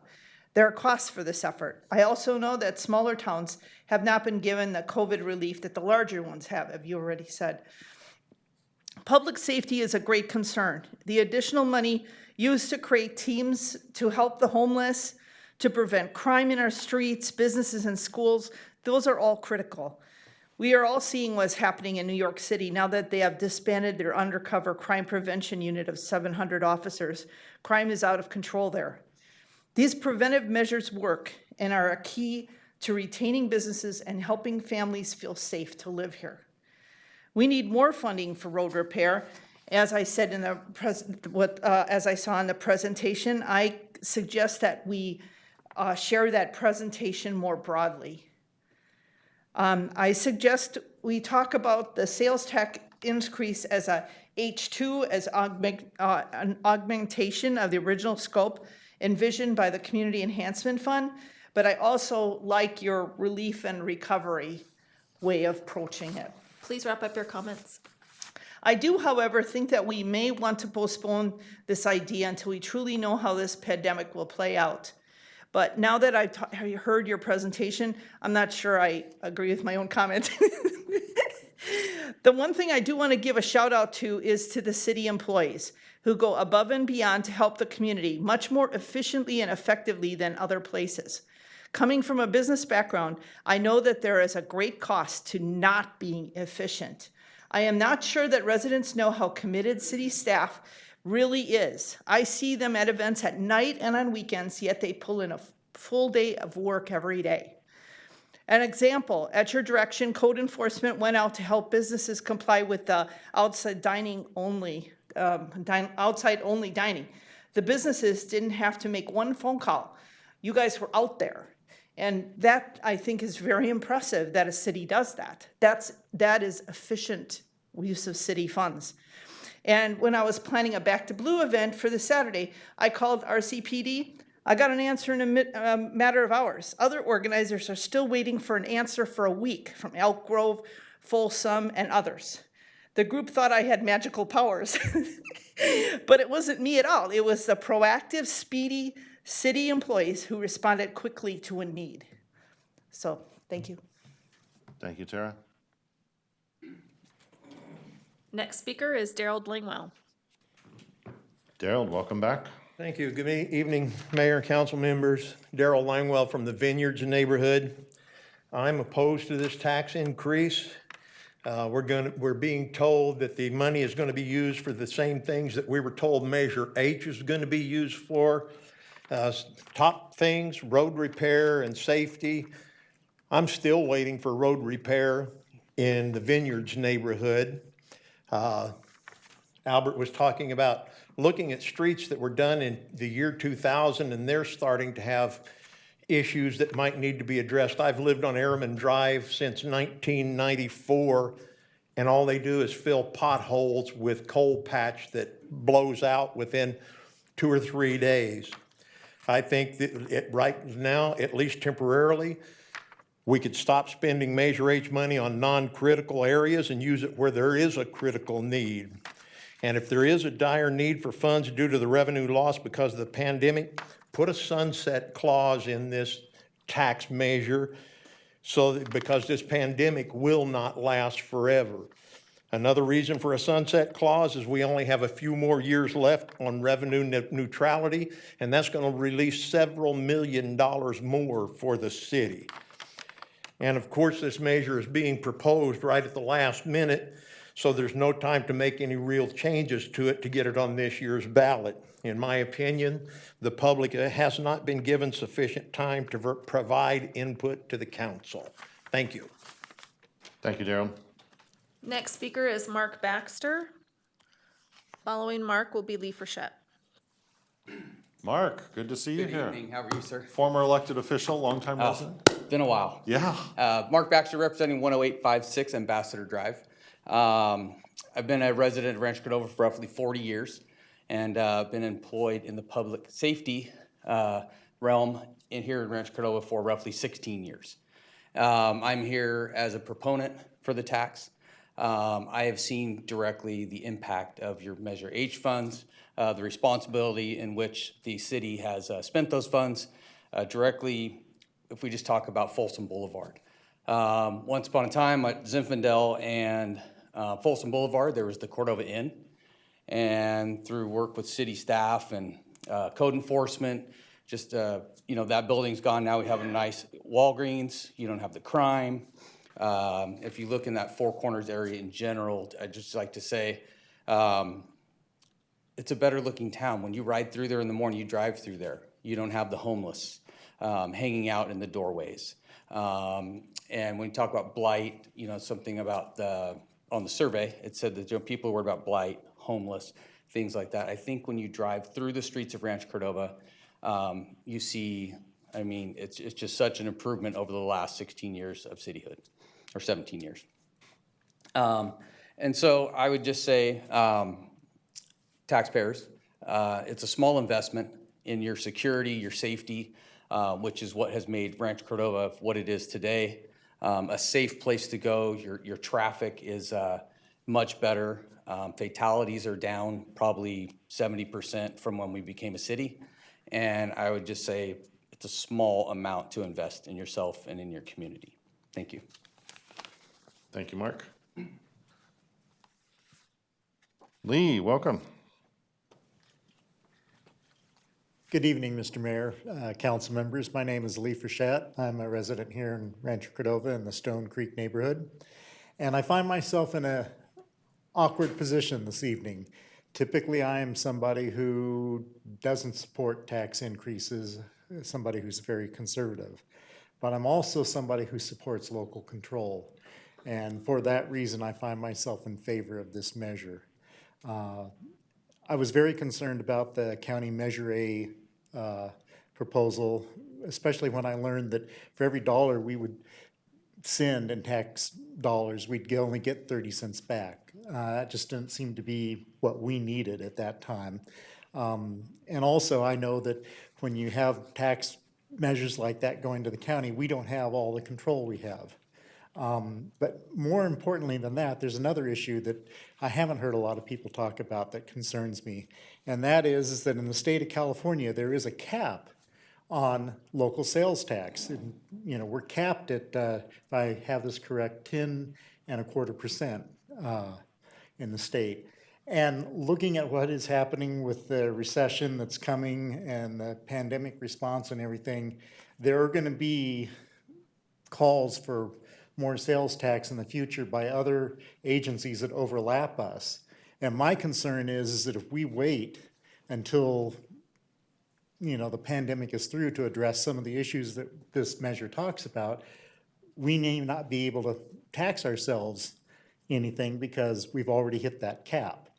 And that's a very real issue, I think, because if there's anything I know, you're going to see some of the agencies, the county and stuff, that have significant revenue issues coming at them in the future, and there are going to be attempts to institute countywide sales tax in the future, and they will probably pass because there is real need. And so I think that it is wise for us to get in ahead of that and reserve that half-cent sales tax for us, for our use, how we want to do that with local control. It's just, in my opinion, very prudent. And I'd also like to end with thanking both the city council and city staff for bringing this measure forward. It's real easy to wait till after there's an emergency and there's a big need to bring a tax measure forward because then everybody's supporting it. It takes it takes some backbone to be willing to be proactive, look down the road, be responsible and say, hey, we're gonna need to do this, let's do it now. And I know that's a big risk for our council members, so I thank you for doing that. And I know it's a big risk for city staff, who, especially in a city that prides itself on being efficient with the money that we spend and not going overboard, with public money. So thank you for your diligence in this effort, and I do support this half-cent sales tax. Thank you. Next speaker will be Catherine Cooley. Following Catherine will be Mary Nessel. Following Mary will be Conrad Mayer. Following Conrad will be Court Stratful. Catherine, welcome. Hello, thank you. Good evening, Mayor, City Council members. I'm here as a proponent of the proposed tax measure. I'm gonna move that down a little bit. I have seen growing and lasting change in the city over many years, since elementary school actually, and I've been very proud of it. I've seen the changes that Measure H has made. Particularly, I'm very excited about the city helping the Park District fix Hagen Pool. That's really exciting to me. My kids, for most of their childhood, have not had a community pool to swim in. And it's very important to me that these sort of changes can happen in our neighborhoods. Also, I've seen the lasting impact that the nonprofit funding has been having with Measure H. I have family members who have gone to Point Break seminars at Mills Middle School that teach anti-bullying, and I know that's having lasting change. Measure H has done a great job in our city, and now it's time to address issues such as public safety, infrastructure, and economic development. That can't be done with existing funding, and it is time for the residents to decide and take control over the future of this city. COVID will have lasting impacts on the world and also Rancho Cordova, and it is the residents' responsibility now to make sure the city is financially secure for the foreseeable future. Unfortunately, the cavalry isn't coming from the federal or state level in any significant way on this issue, that includes recent stimulus talks. And so residents, we need not to assume that the federal government or the state government is going to help the city of Rancho Cordova in any significant way. But we can, as residents, by paying a mere 50 cents on a $100 purchase. And that will provide us with the tools to really transform the city for the better, as we did with incorporation, as we did with Measure H, and as hopefully the voters will have the opportunity to decide in November on the upcoming measure. And so with that, I am a proponent of this, and I urge you to let the voters decide in November on 50-cent sales tax. Thank you. Thank you, Catherine. Next speaker is Mary Nessel. Mary, come on down.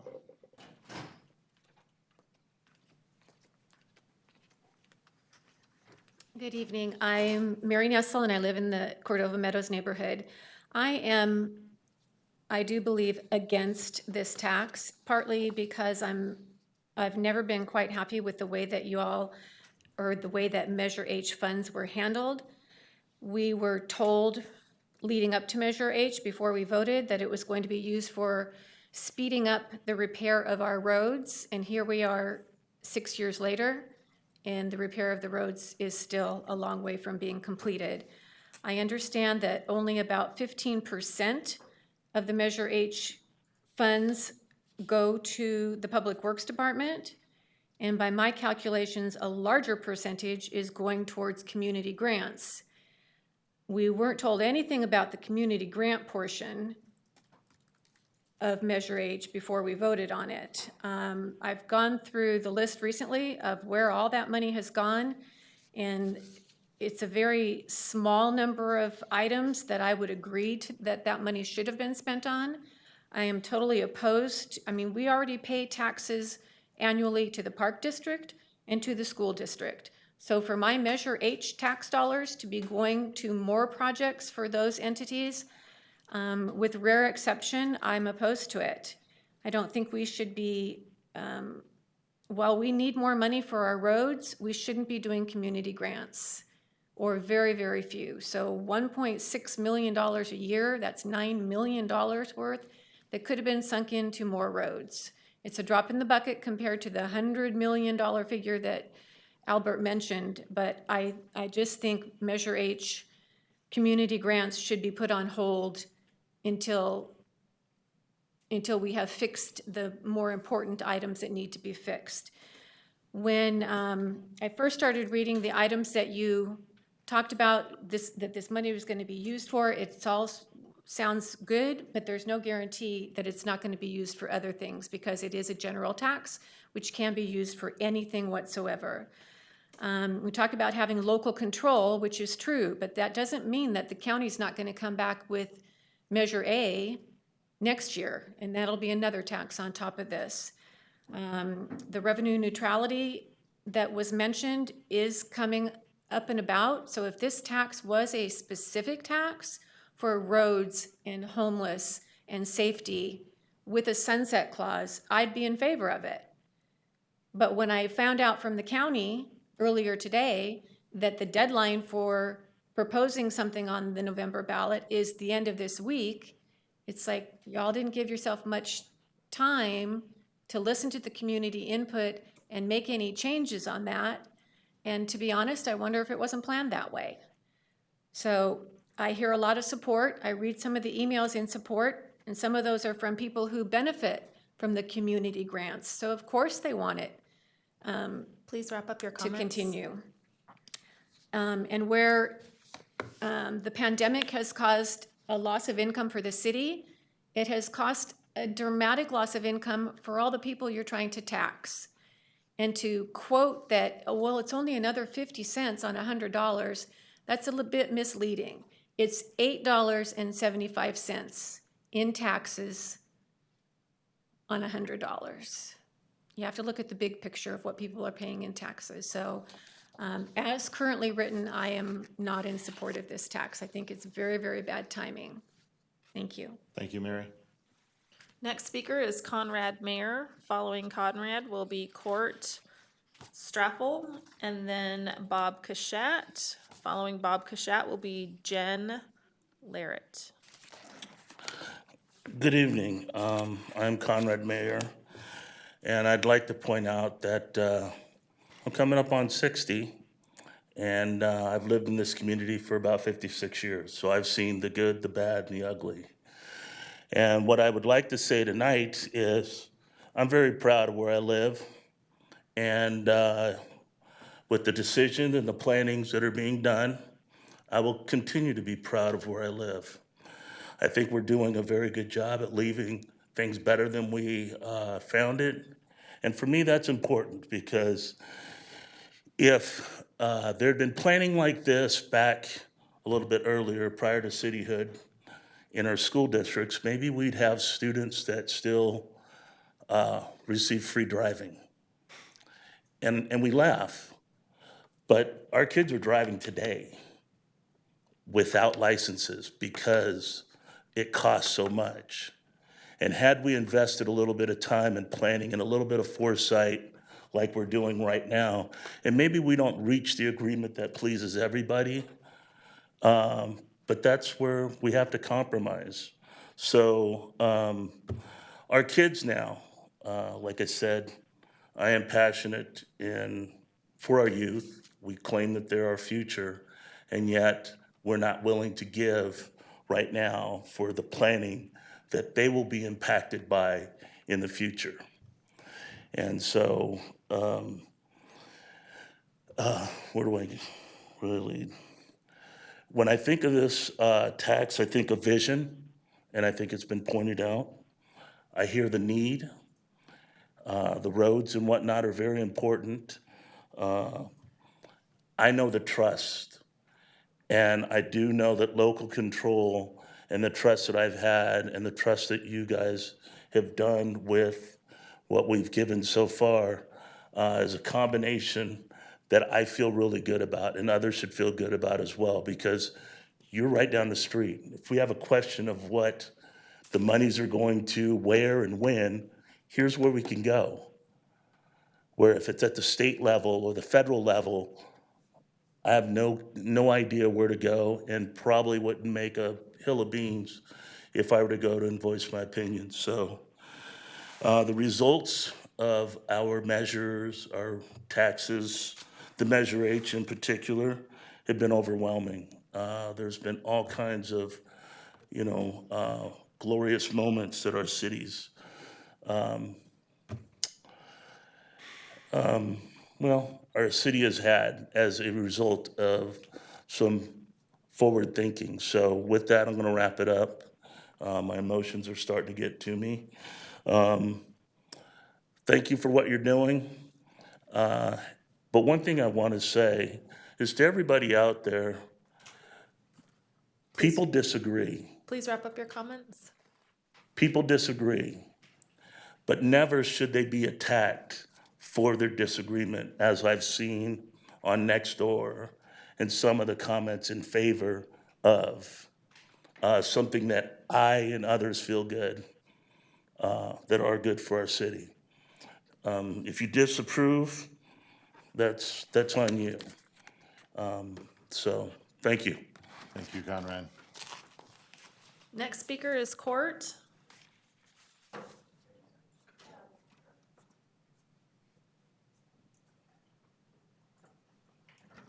Following Court will be Bob Kashat.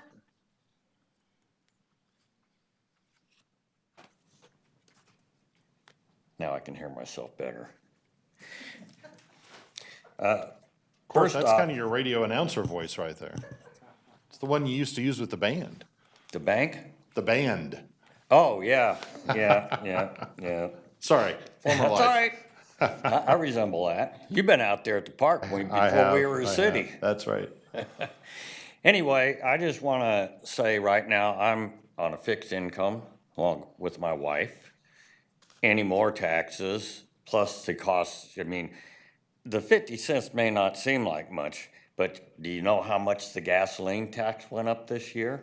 Do you want to guess how that far exceeds 50 cents? So there's a lot of tax going on. I also like to know, on your proposal, when I was talking about the years of maintenance, it seems like I don't see any inflationary costs built into that. It says $8 million every year till 2050. There's no way. How can we do that? There's nobody with any common sense knows the price goes up all the time. So until we have the actual facts of what it is, that doesn't make sense to me. I think those were $20 just to simplify it. So rather than amplify them over 30 years, which is kind of hard to comprehend, he presented it all as if it was dollars today and $20. So the inflation Can we is, pretend that in 30 years it'll still be the same? no, it'll be different. The way the current number is not that high, right? This is the average over that time in today's dollars. It's really hard to present that growth, right? Because because you're $1.30 scared by your years from death now when sounds you crazy figure in compared to 20 now. years So, it'll yeah. double. But trust me, that's in there. Okay. That's in there. But I'm in agreement with the other lady there too that was talking about Measure H. The funds are not getting used. I mean, obviously, when you've got 3/4 of the community, at least the older community, the newer community is fine because they all got new streets. As far as the older community, you've let us down the whole time. So until you show me something else like itemizing and saying we're going to do this we're going to put this into the money into the streets and so on.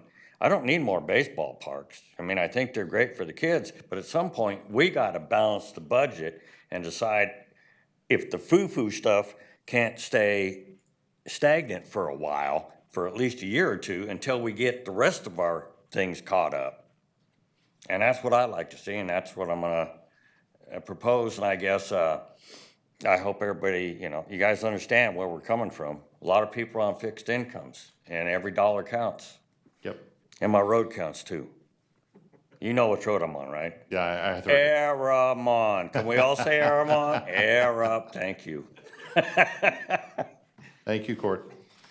Next speaker is Bob Kashat. Following Bob will be Jen Larrett. And then following Jen will be Iman.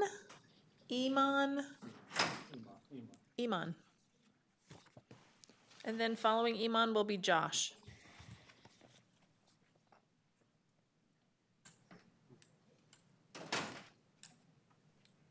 Welcome, Bob. Good to see you. Good evening. Thanks for coming. Thank you. I'm Bob Kashat from Cordova Meadows. And as it's written, I'm against the tax. So we have that up front. I looked at it and it's almost identical to Measure H. Well, there's one other item I think added. But if we spent the money for what we list here, it would be great. But you guys are going to change things. And it doesn't go, there's too much feel-good spending in Measure H, and I'm afraid the same thing will happen here. If you rewrote this to include specifically what you're going to spend it on, and a sunset, then I would support it, because I think we're going to need the money. Now, the thing that, with all of these words in here, the thing you're leaving out is the transaction and use tax to be submitted to the voters is a general tax that can be used for any legitimate government purpose. It is not a commitment to any particular action. That should be included in this ballot measure, the item that goes on the ballot. I think we need a sunset. I am not happy with the way Measure H funds were spent, as you know. So that's all I have to say. All right. Thank you. Thank you very much, Bob. Thanks for coming. And for bringing your lovely wife, too. Yeah, she had good things to say. Kind of offsets me, doesn't it? Jen. Welcome, Jen. So I wanted to speak today both as a business owner and also as a resident and with students in Folsom, Cordova. As a business owner, we've been over on Ramos Circle for about 30 years. So we've kind of seen the good and the bad, and definitely we've seen less homeless issues. Our roads over there are well maintained. And in fact, we're actually working with the economic development team to we're actually looking over at the new building on the North Mather complex, that 20,000 square foot building, to go ahead and move over from our 7,000 square foot building to the 20. And in talking with the co-owners of the business, really a lot of what the city does is a reason for us to stay in Rancho Cordova as a business. Two of the owners actually live in El Dorado Hills, and we discussed together where we wanted to, move as we were looking to expand. And we all decided that we really have been very happy with the way that the city runs, and that we're happy with how it supports businesses. And then through this pandemic, I've been fortunate to be on like a mini task force with the city and with the school district. And I can say, with working with some of my counterparts at some of the other cities, that hands down, the city of Rancho Cordova has been far and above supportive of the efforts that we've been putting together as far as reaching out to the nonprofits and working with the school district and providing support there. None of my other counterparts have had that kind of support from the city as far as dealing with the COVID situation that we've had. And then I'd also just like to say that, as far as Measure H funds have been spent as far as like from the school district, that I feel like if we didn't invest in some of those into the school district, that our children would be severely left behind, because really I think Rancho is not really as well represented in the school district as our counterparts in Folsom. So I think that with this tax initiative, that all we're going to really be doing is helping to bolster both from a business standpoint and a citizen standpoint, and from our students of being able to provide some of the programs and things that they need and that they don't really get through the school district. So thank you. Thank you very much, Jen. Next speaker is Iman.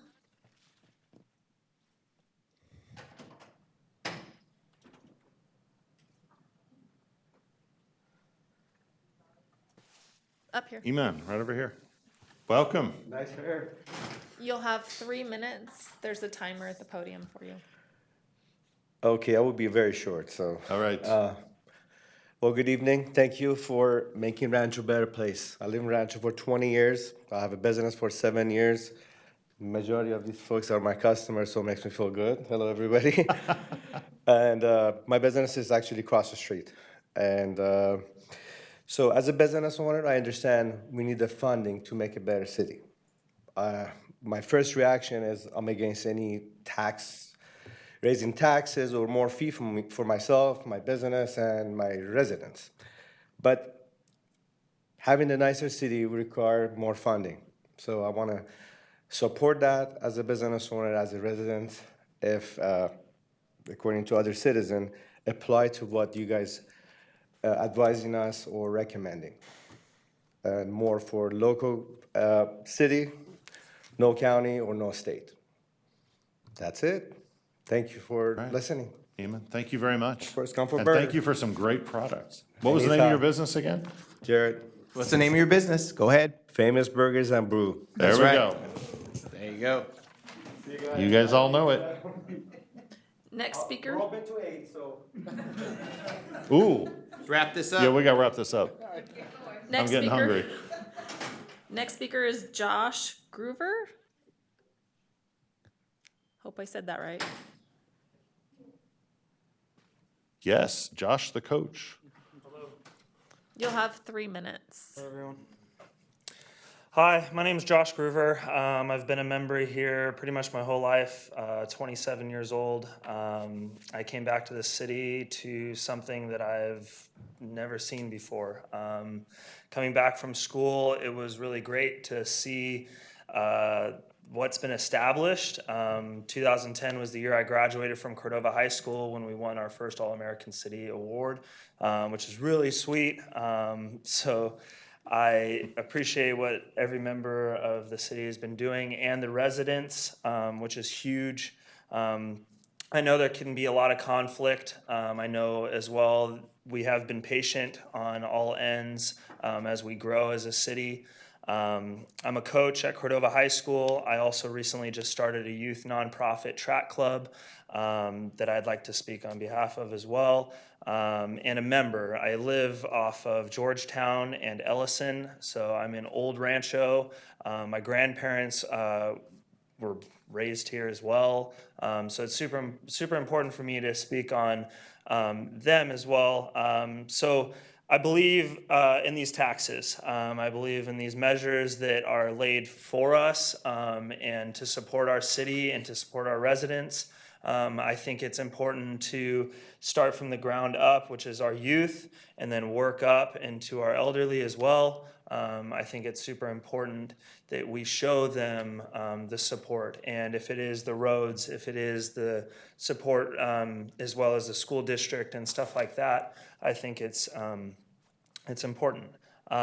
So once again, I'm a member. I appreciate everybody that is laying their voice down on the line for this. And I hope that we can continue to build this city and in my vision of what I see this great city is going to be in the future. So thank you. All right, thank you very much. That wraps up the speaker cards that we The have in-person. received. Yes. Okay. So now we will jump over to Zoom and phone. At this moment in time, we have 6 hands that are raised. And if anyone else in Zoom or the phone want to raise their hands, this is the time to do that. So Do so quickly, yeah, if you're going to.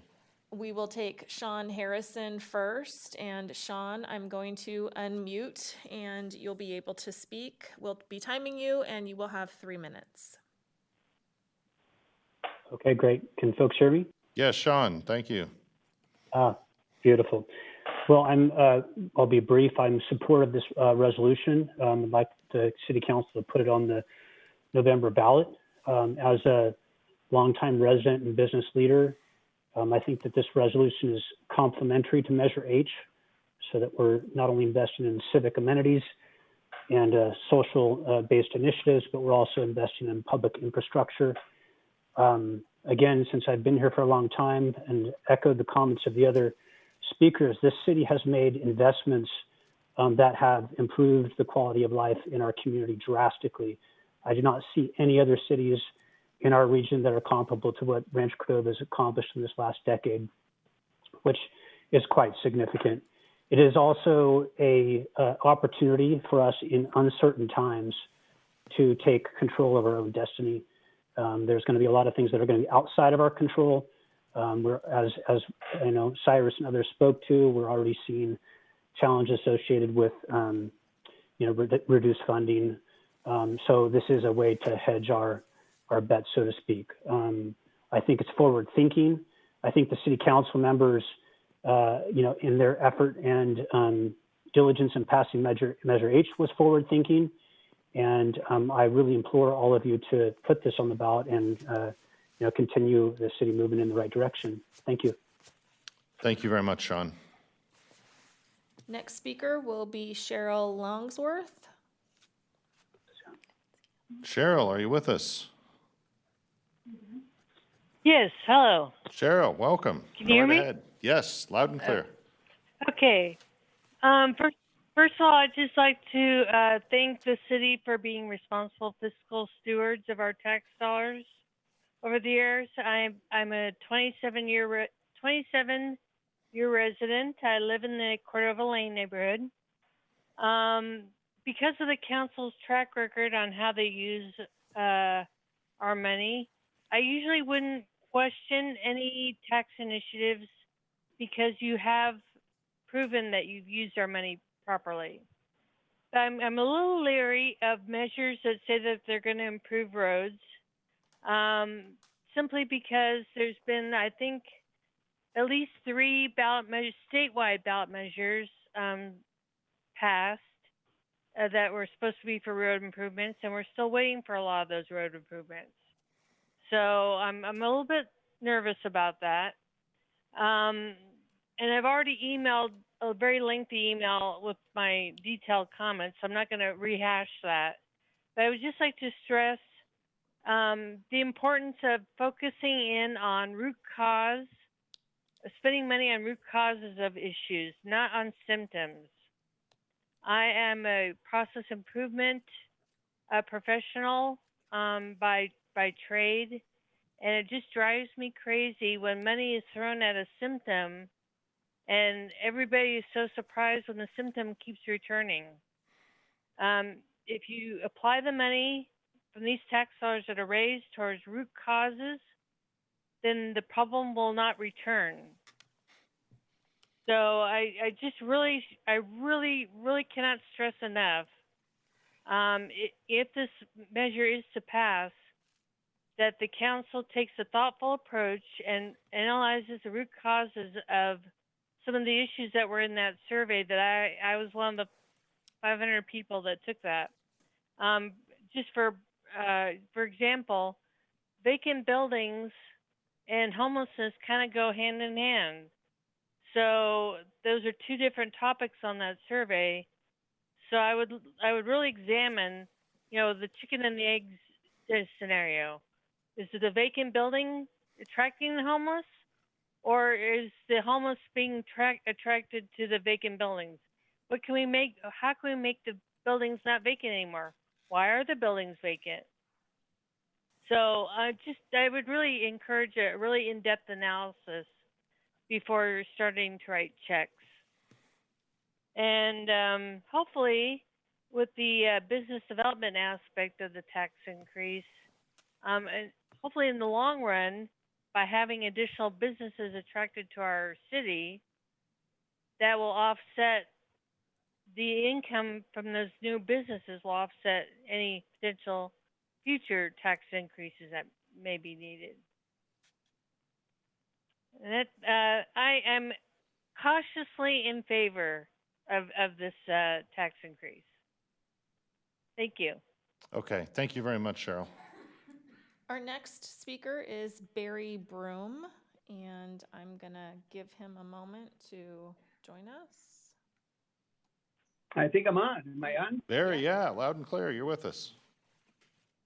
All right, fantastic. Well, first off, let me say congratulations to the city manager, and the economic development team on a great report tonight. Tremendous investment and jobs going on in Rancho. And although this is a very difficult time, I think in context to all the challenges, the economy's been very resilient. Now, the Greater Sacramento Economic Council, which Mayor Sanders is on our board, stays neutral on these issues, but the bylaws allow me as the president and CEO to come out and support issues if it falls within our strategic plan. So I'm personally lending my support to the city manager's recommendation tonight. I know that in addition to VSB, there's tremendous opportunities to leverage UC Davis, California North State. I think there's an opportunity to create a very strong technology corridor in Rancho. So this is kind of the opportunities we've been waiting for. Tier 2 markets, which the greater Sacramento region is about 2.5 million people. We're a Tier 2 market. You know, these Tier 2 markets like us have been overlooked for the San Franciscos and Seattles. So there's a big shift away from that right now. We know there's an aggressive migration of technology talent moving into our community. And I think the combination of the sales tax having a comprehensive plan around infrastructure and community improvement is important. We're really preaching clean and safe cities as an important part of the appeal to industry. And I really feel like this measure is going to give Rancho a really strong leverage point. I have a lot of confidence in the council and city manager and the economic development team. And I'm personally very supportive of this. Even though my board's neutral, I have the latitude to do that. And I know that the people of Rancho will benefit greatly from the leadership and diligence of the city manager and his team. Okay, thank you very much, Barry. Speaking next will be Jack Zawald, and following Jack will be Josh Wood. Jack, welcome. Good evening, Mayor Sander, members of the council. My name is Jack Zawald. I live in Ranch, and I'm a qualified candidate for Rancho Cordova City Council. I have some questions regarding the permanent sales tax increase you will be voting to advance this evening. When this passed, the council said that the budget had a surplus of $5.3 million. We are now told the deficit is estimated at $5 million. Does that mean the entire deficit is $10 million or $5 million? If it's only $5 million, why is a permanent tax measure necessary to balance the budget? A $5 million deficit would mean that the surplus is gone, not that the city has a deficit. Also, if the city was really in such a dire financial position that a permanent tax increase is required, why hasn't the city done more to communicate to this communicate this to the public? Exactly what steps, including advertising and public outreach, does the city take to communicate the true state of its finances to the public over the last? I would encourage the council to release all documentation of the poll you conducted, including the exact wording of the questions and city staff correspondence with the pollsters in writing in the poll. Also, if this tax increase is intended to address a temporary deficit, why is there no sunset date? This tax would permanently lock the city in a tie for the highest sales tax in Sacramento County.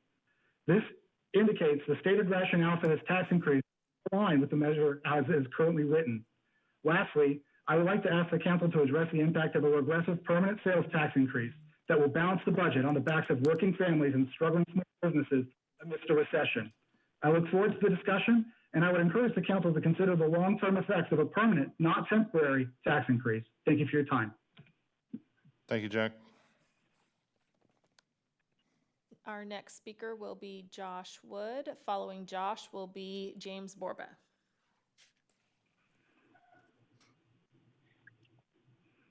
Josh, are you there? Yep, can you hear me? Yes. Great. This is Josh Wood with the Sacramento Region Business Association. I'm calling in support of the proposal before you for the sales tax measure. Region Business has been around now for a decade, and there's never been a general tax measure proposed. What? Sorry, there's some other noise on the line. Sorry, Josh, go ahead. Go ahead, Josh. Okay. So Region Business has been around for a decade now, and we've never supported a general tax before. But Rancho Cordova is a well-ran, well-managed city, and we believe that if any city needs the support from business to do this, Rancho Cordova is that one exception. The city has a great bond rating. You guys have a balanced budget. The city has reserves. The city manages its Measure H funds separate from the general fund.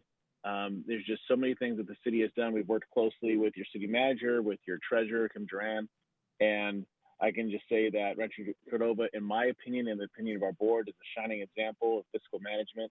And so I think there's a parable about when you do good with a little, you get more. And I think this city is an example of that.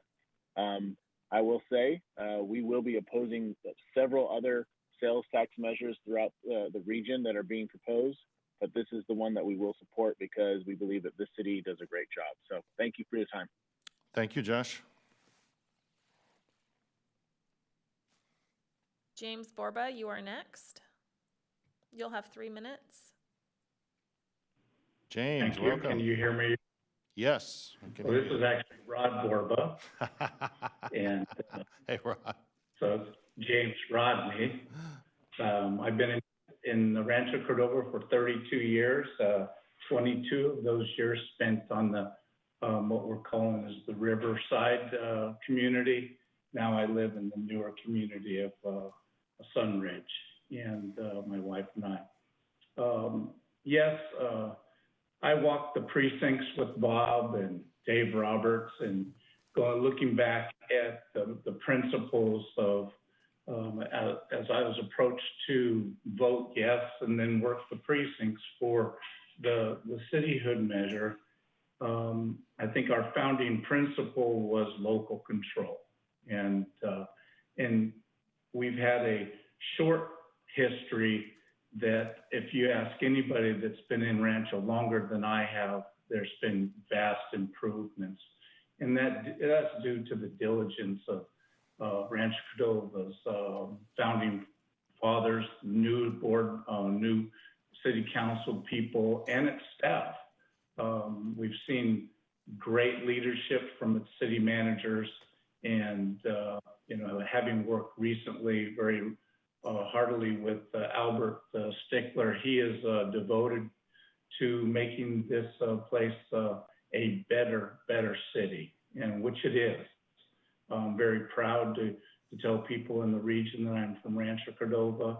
I think that we do have community aspirations, and I think one of them, as I look to the future, we all know that the pandemic's going to affect us for many years. As I run girls softball, I worry about youth sports right now, and I'm committed to many years of more leadership because I think that what you're doing today and your consideration will pay dividends in the future because you have proven, the city has proven to be good stewards of money, good planning and foresight. So I'm in support of your bringing this to the ballot. And this community, year in and year out, has been supportive of things that they noticed are good for this community. The only thing that I would be against is using these dollars to build reserves, and I don't think that is under consideration. But we know that the state is not going to come and the feds aren't going to come to help us build Aramon or the White Rock roads, because I think in the future, one of our biggest issues will be traffic. Great reports tonight about new employers coming in with UC Davis, a solid with 1,000 employees. That's probably 500 to 1,000 new cars a day. And so traffic is going to be on the forefront for us to consider on all of our roads, much like we're having to take care of Sunrise now. We're a young city trying to do a lot in a short period of time, and we need to plan for that. Thank you. Thank you very much, Rod. Michael Dack, you're next.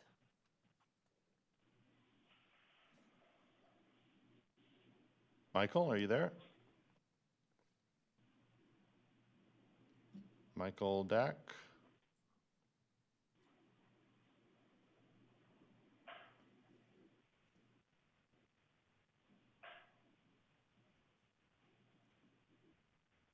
Mr. Dack, are you there?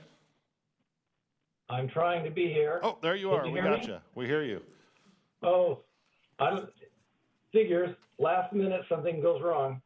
Anyway, good to be with you tonight. About 4 years ago, I retired and we moved back to California and bought a house in Lincoln Village, and I really love living in Rancho Cordova.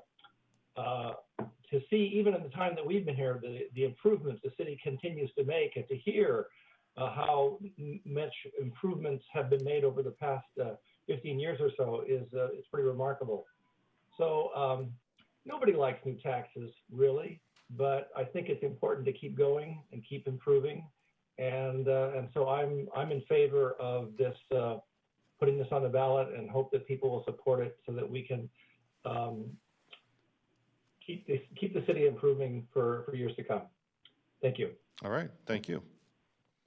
That is all the public comment in Zoom and by phone. Okay. And so we'll just transition briefly to the email public comment. The city did receive 14 emailed public comments. They have all been provided to the city council, the city attorney, and the city manager. They've been printed for those who are in attendance. And I'm just going to read the names of those individuals for the record so that we can include them in our minutes. First is Joyce Rosenberg, Cheryl Longsworth, Robert Sanger of the Folsom Cordova Community Partnership. He's the executive director. Janice Davis. We also have Brian Cutting of Woodside Homes, David Corbett, Ross Johnson, Angel Ball. Angel did send her email to several individuals who also made some brief comments in response to her email.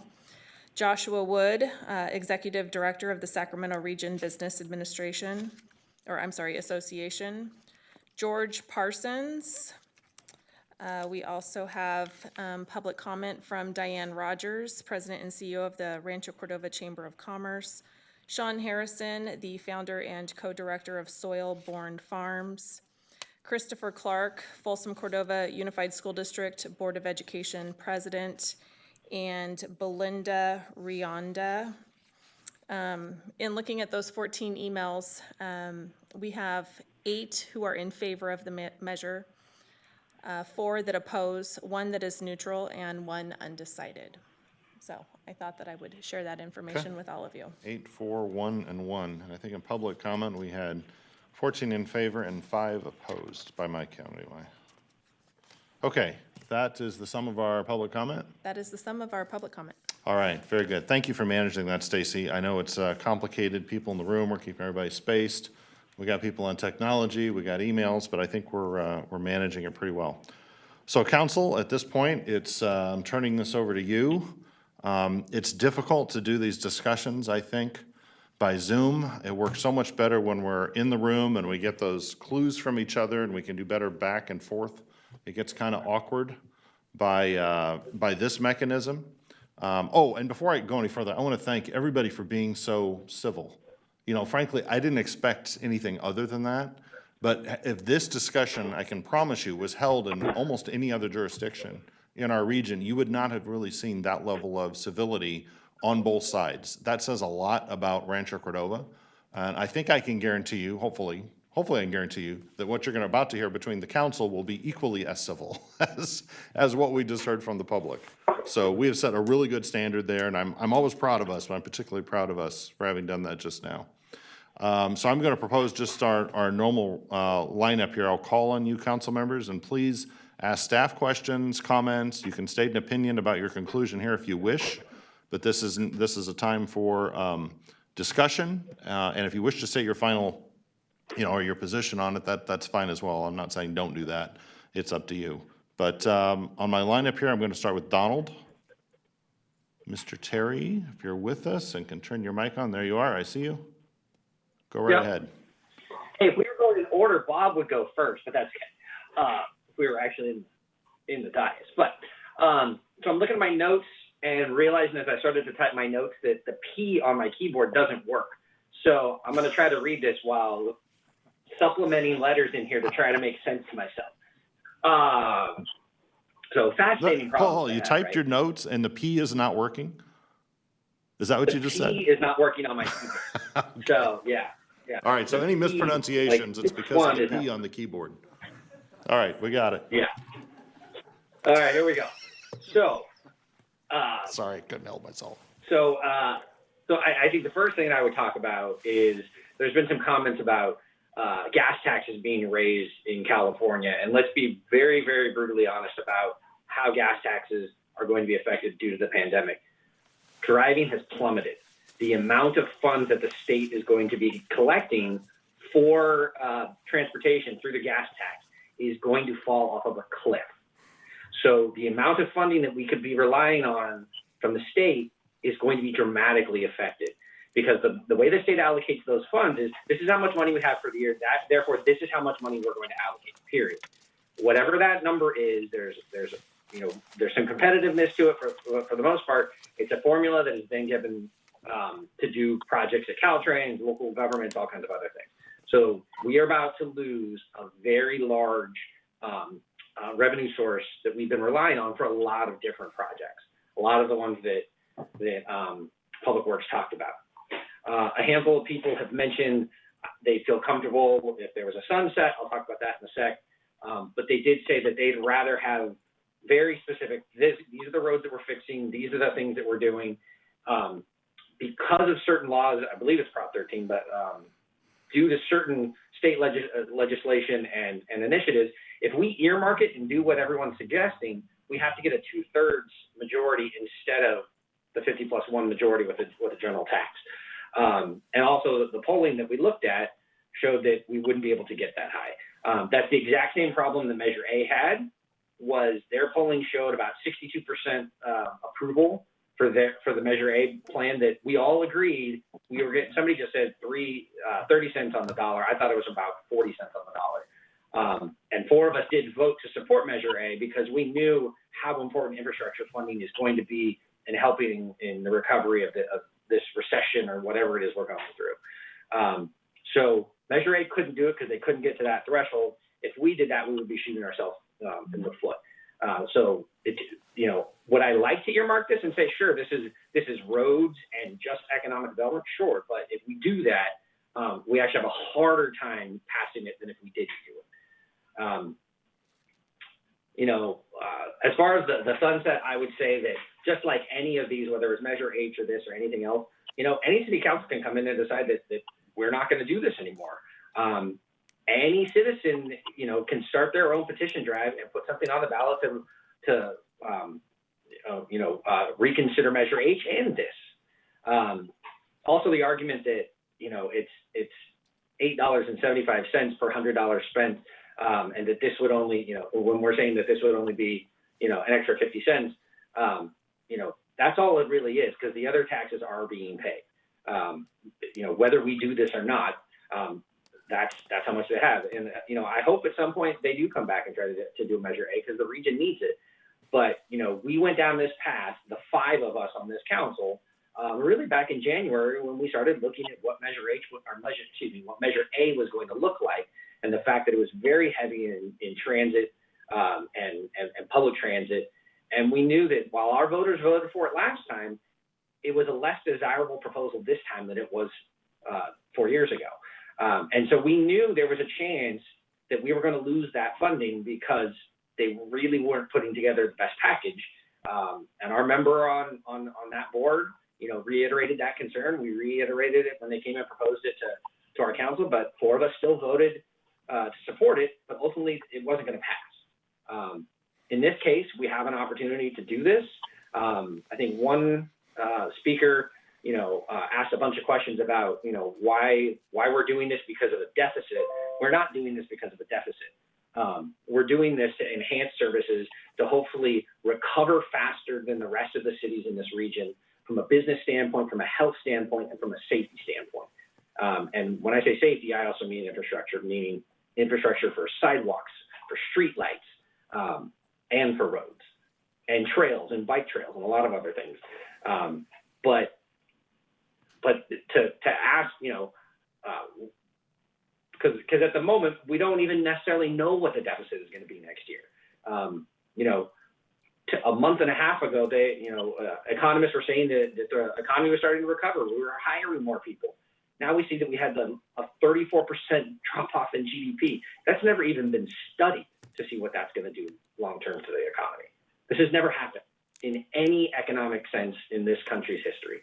And so when I look at this opportunity, what I see is if we have additional funding to help businesses, to help community groups, to spend on our infrastructure now. And we've always said this, that, when I first got on council, one of the things I proposed was let's figure out how we can become the safest city in California.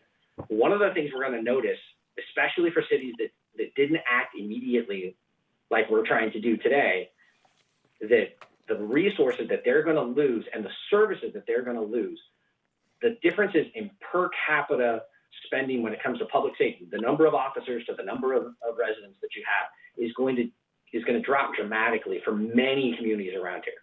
That's just one spot. It's going to be roads. It's going to be all kinds of other services that are going to be affected for each of these cities that didn't act expeditiously.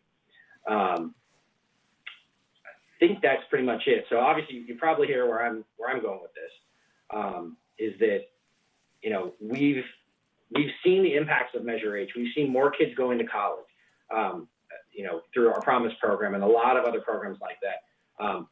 There was a question about community grants again.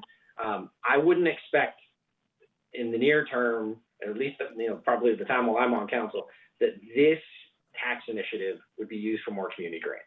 I think we're covering the basis of what we need to do there.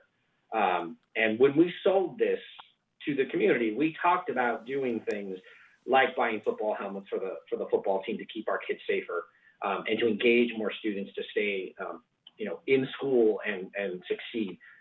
And a lot of other projects like improving soil-borne farms and other infrastructure projects that were at Cordova High. So, there are a lot of different things that we did with it.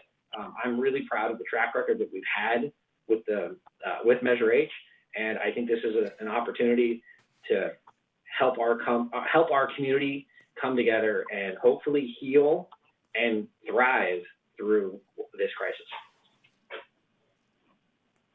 Okay. Very well said. Linda, I'm going to call on you next. You can unmute yourself. Good. There you go. Okay. Thanks, David.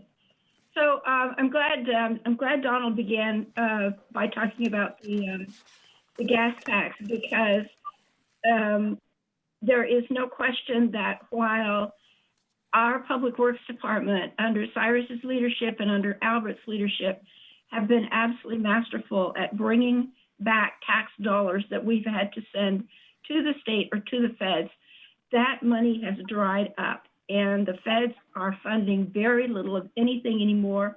And there is no question that that there's nobody on the road around here living in the middle of our business district. It's like Sunday afternoon every day. There's definitely a little pickup in traffic, but nothing significant. People talked about the promise of Measure H. And from my perspective, we have done exactly what we were supposed to do with Measure H. We've used it to enhance the community, to enhance all aspects of the community, not one aspect or another. The percentages of community enhancement fund that are spent on various buckets that we have, that we fund, are all public knowledge. They are all in the Citizens Report every year. And we do spend a significant amount on public works. We spend a significant amount on police activities.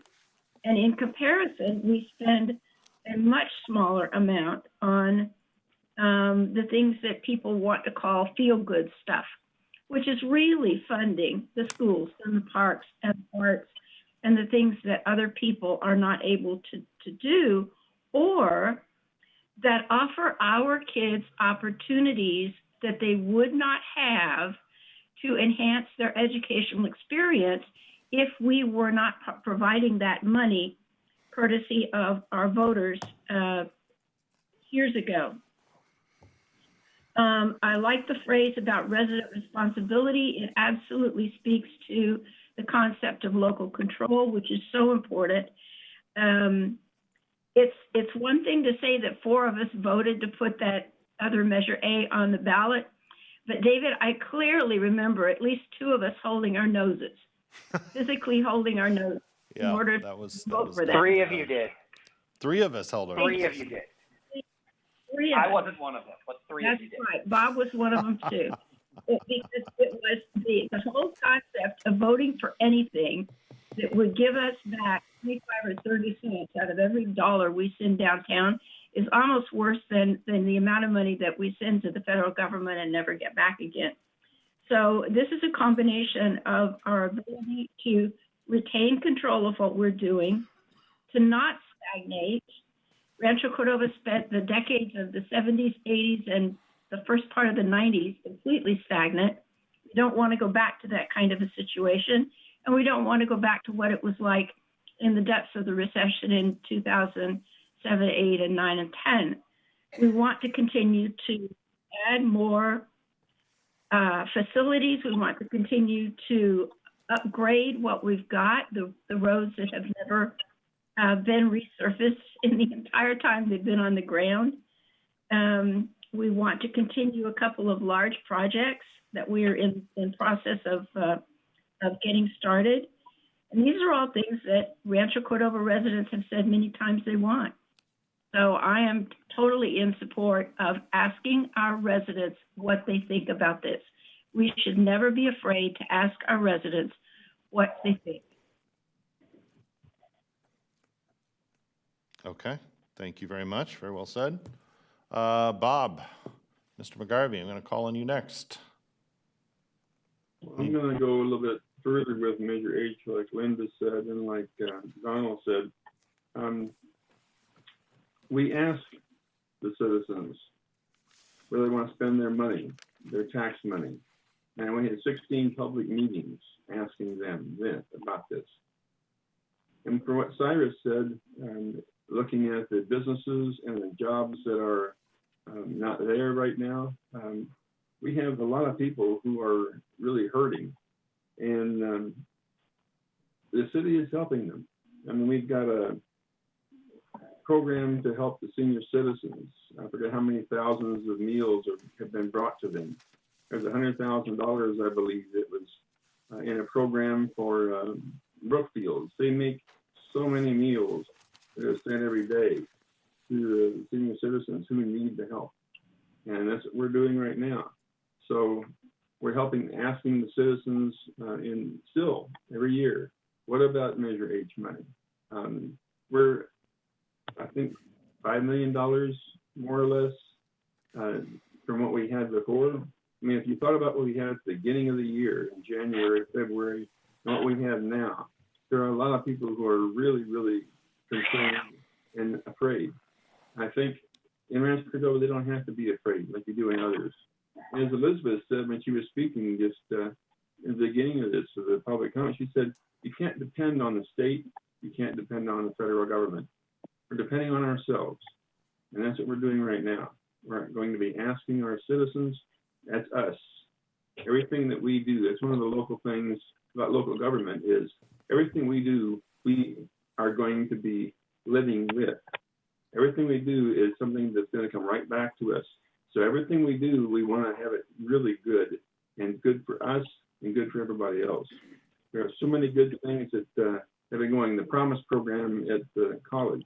I know as Donald said, that so many kids wouldn't be going to college if we didn't have that Promise program. When we did that and I went to some of the meetings at Folsom Lake College, they were astounded with the money that we were spending for our kids to go to college. There are just so many things that I think this would be really another good thing, because this coronavirus thing is not something, even if you have the vaccine, if you have the medicines that are going to be helping, it's going to take some time to get the coronavirus, everything that's happened to them and to everybody here, the jobs, businesses, and school. I mean, when school begins Wednesday of next week, at my house, we're going to have 3 kids that are going to be doing their school from our house. Mom and Dad still work. We're fortunate we can do this for them rather than trying to find money for them to have daycare. Daycare is really expensive. And some of the families and parents can't stay home. They have to go to work. It's really hard. So I think we're doing some really good things. And I think giving this to the citizens and saying, this is an opportunity to continue with what we have, to get the roads done that we were talking about, because we're down on money right now. And this will help us get some of these things done that we promised we would do. That's pretty much what I've got, I think. Okay. All right, Garrett, Mr. Gaywood.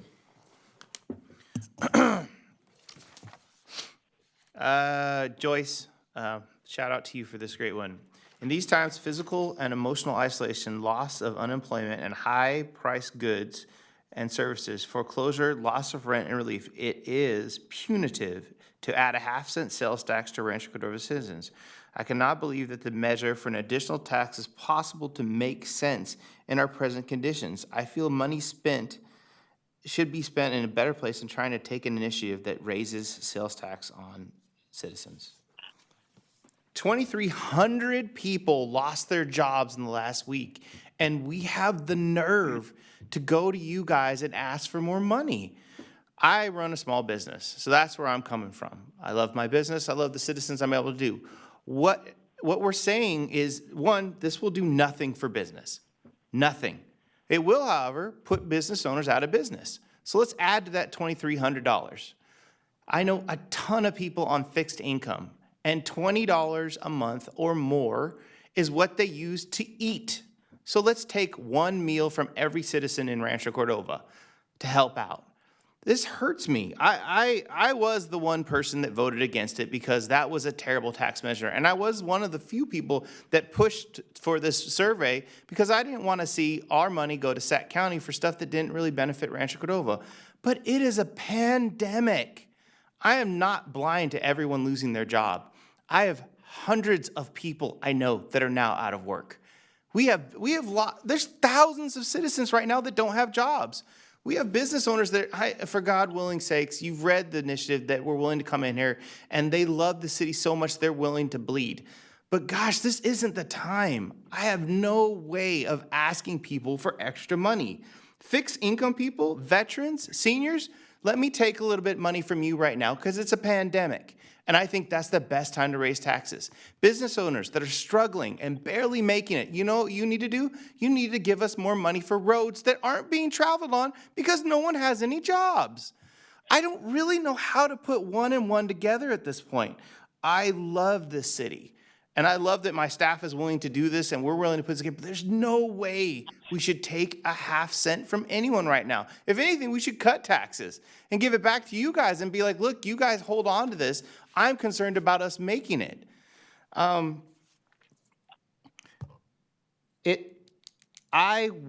understand how bad the roads are, and I sat with David for many times trying to figure out how we could get money. And honestly, Cyrus is what's called a road wizard when he tries to find cash for something. Like, he's the only guy I know that's willing to go to the mats to get us money for our roads. And our roads are decimated. And there's places, especially in Cordova Village and other areas with our friend who came up here said that we need to fix these roads. And I 100% agree with that. But taking a half cent to throw towards the general fund is not the way. Not right now. I mean, come talk to me in 2 years when we do this again. And I know there's less chance because Measure A is going to pop its head back up. But it's decimated. I mean, if I was going to tell you this half cent was going to cost you 10,000 jobs of Rancho Cordovans, would we still do it? How about 50? What's that number that's going to make everyone actually take pause and be like, look, raising taxes in the middle of a pandemic, it'd be like going back to England and be like, is this the Black Plague? Oh, you know what we should do? We should take money from the citizens to help out with roads so we can make sure the cobble roads are better. I don't even know how to put these two together. I bet you haven't guessed yet, but I am so adamantly against raising taxes. And the funny thing is like everything else, I know all the good we can do with it, but I'm not willing to hurt anybody right now. And I know everyone's like basically it's food to mouth. You're barely making it. And the last thing I want to do is pinch you to the point where you can't survive in Rancho Cordova. So coming back to you guys, you trust us so much. You passed a bill to allow us to take money and be able to find weird, crazy things to be able to improve our stuff, keep police, and take care of roads. We're going to spend that better. And we will I just want to pause on this. There's no way I want to hurt people right now. And honestly, taxing anyone for any amount of money and taking that money from you guys right now really hurts. And I apologize that I'm not able, that I'm one of, it sounds like one of 4 that's willing to take this stance. But this is not the right time to raise taxes on my citizenry or my business owners. For gosh sakes. They're trying to, the restaurants are outside trying to serve people to try to stay alive right now. They can't even have people inside. Most other gyms are closed. Thousands of people are out of job. And I don't know how I can say, give me another half cent from those guys. So that's where I stand. I apologize that we're at this stage. I thought it was a good idea back before the pandemic. And now I couldn't imagine putting this burden on you guys. And that's it. All right, thank you, Garrett. I've got my own comments here, and they're scrolled in ink, so there's no issue with P on our lack of P, whatever the issue was my colleague had.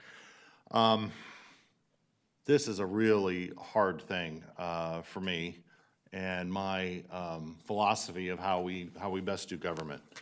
And I have to give you a little background to frame that. So, I don't view government as us and them, particularly local government. I could certainly see, on the federal and state level, the us-them thing is there. It sort of pressures us all the time, I think. But in local government, it's much more about we, us, the people sitting here, the people working here are in partnership with the residents of our city. We're here only to do things that our residents can't do on their own. That's really the only reason government exists. And at the local level, we've got a ton of accountability because the buck actually stops with us. If those roads don't work, that's on us. If the cops don't respond when you need them, us. Other branches of local government are schools, firefighters, economic development, parks, all these things that matter so much to people's lives. Local government, us. There's kind of built-in accountability to that because you know us, we're approachable. Trying to find your member of Congress can be a little hard. Trying to get through to them or influence a federal bureaucrat, good luck. State also can be very challenging. It's, we're here in Sacramento, but for most people, state things are kind of remote. But local government is different. We don't have partisanship at local government for that reason. It's hard to have a pothole that's a member of a party, right? We do, though, have approaches to governance that may differ. And I need to tell you about a little bit, where I come from there. I think we have a responsibility in that partnership as residents of Rancho Cordova to do those things that citizens can't do: safety, roads, schools, create level playing fields for business, all those things, create equity in neighborhoods where we can, help out kids as much as we can. And with regard to, taxes, my personal political philosophy is that the less, the better, because the private market is so great at creating innovation and adding wealth to everyone compared to what happens when government gets their hands on the revenue. When government does something, it doesn't necessarily spread that wealth, and it can retard the growth of the market, and that sort of slows everyone down. So I'm generally not in favor of more taxes.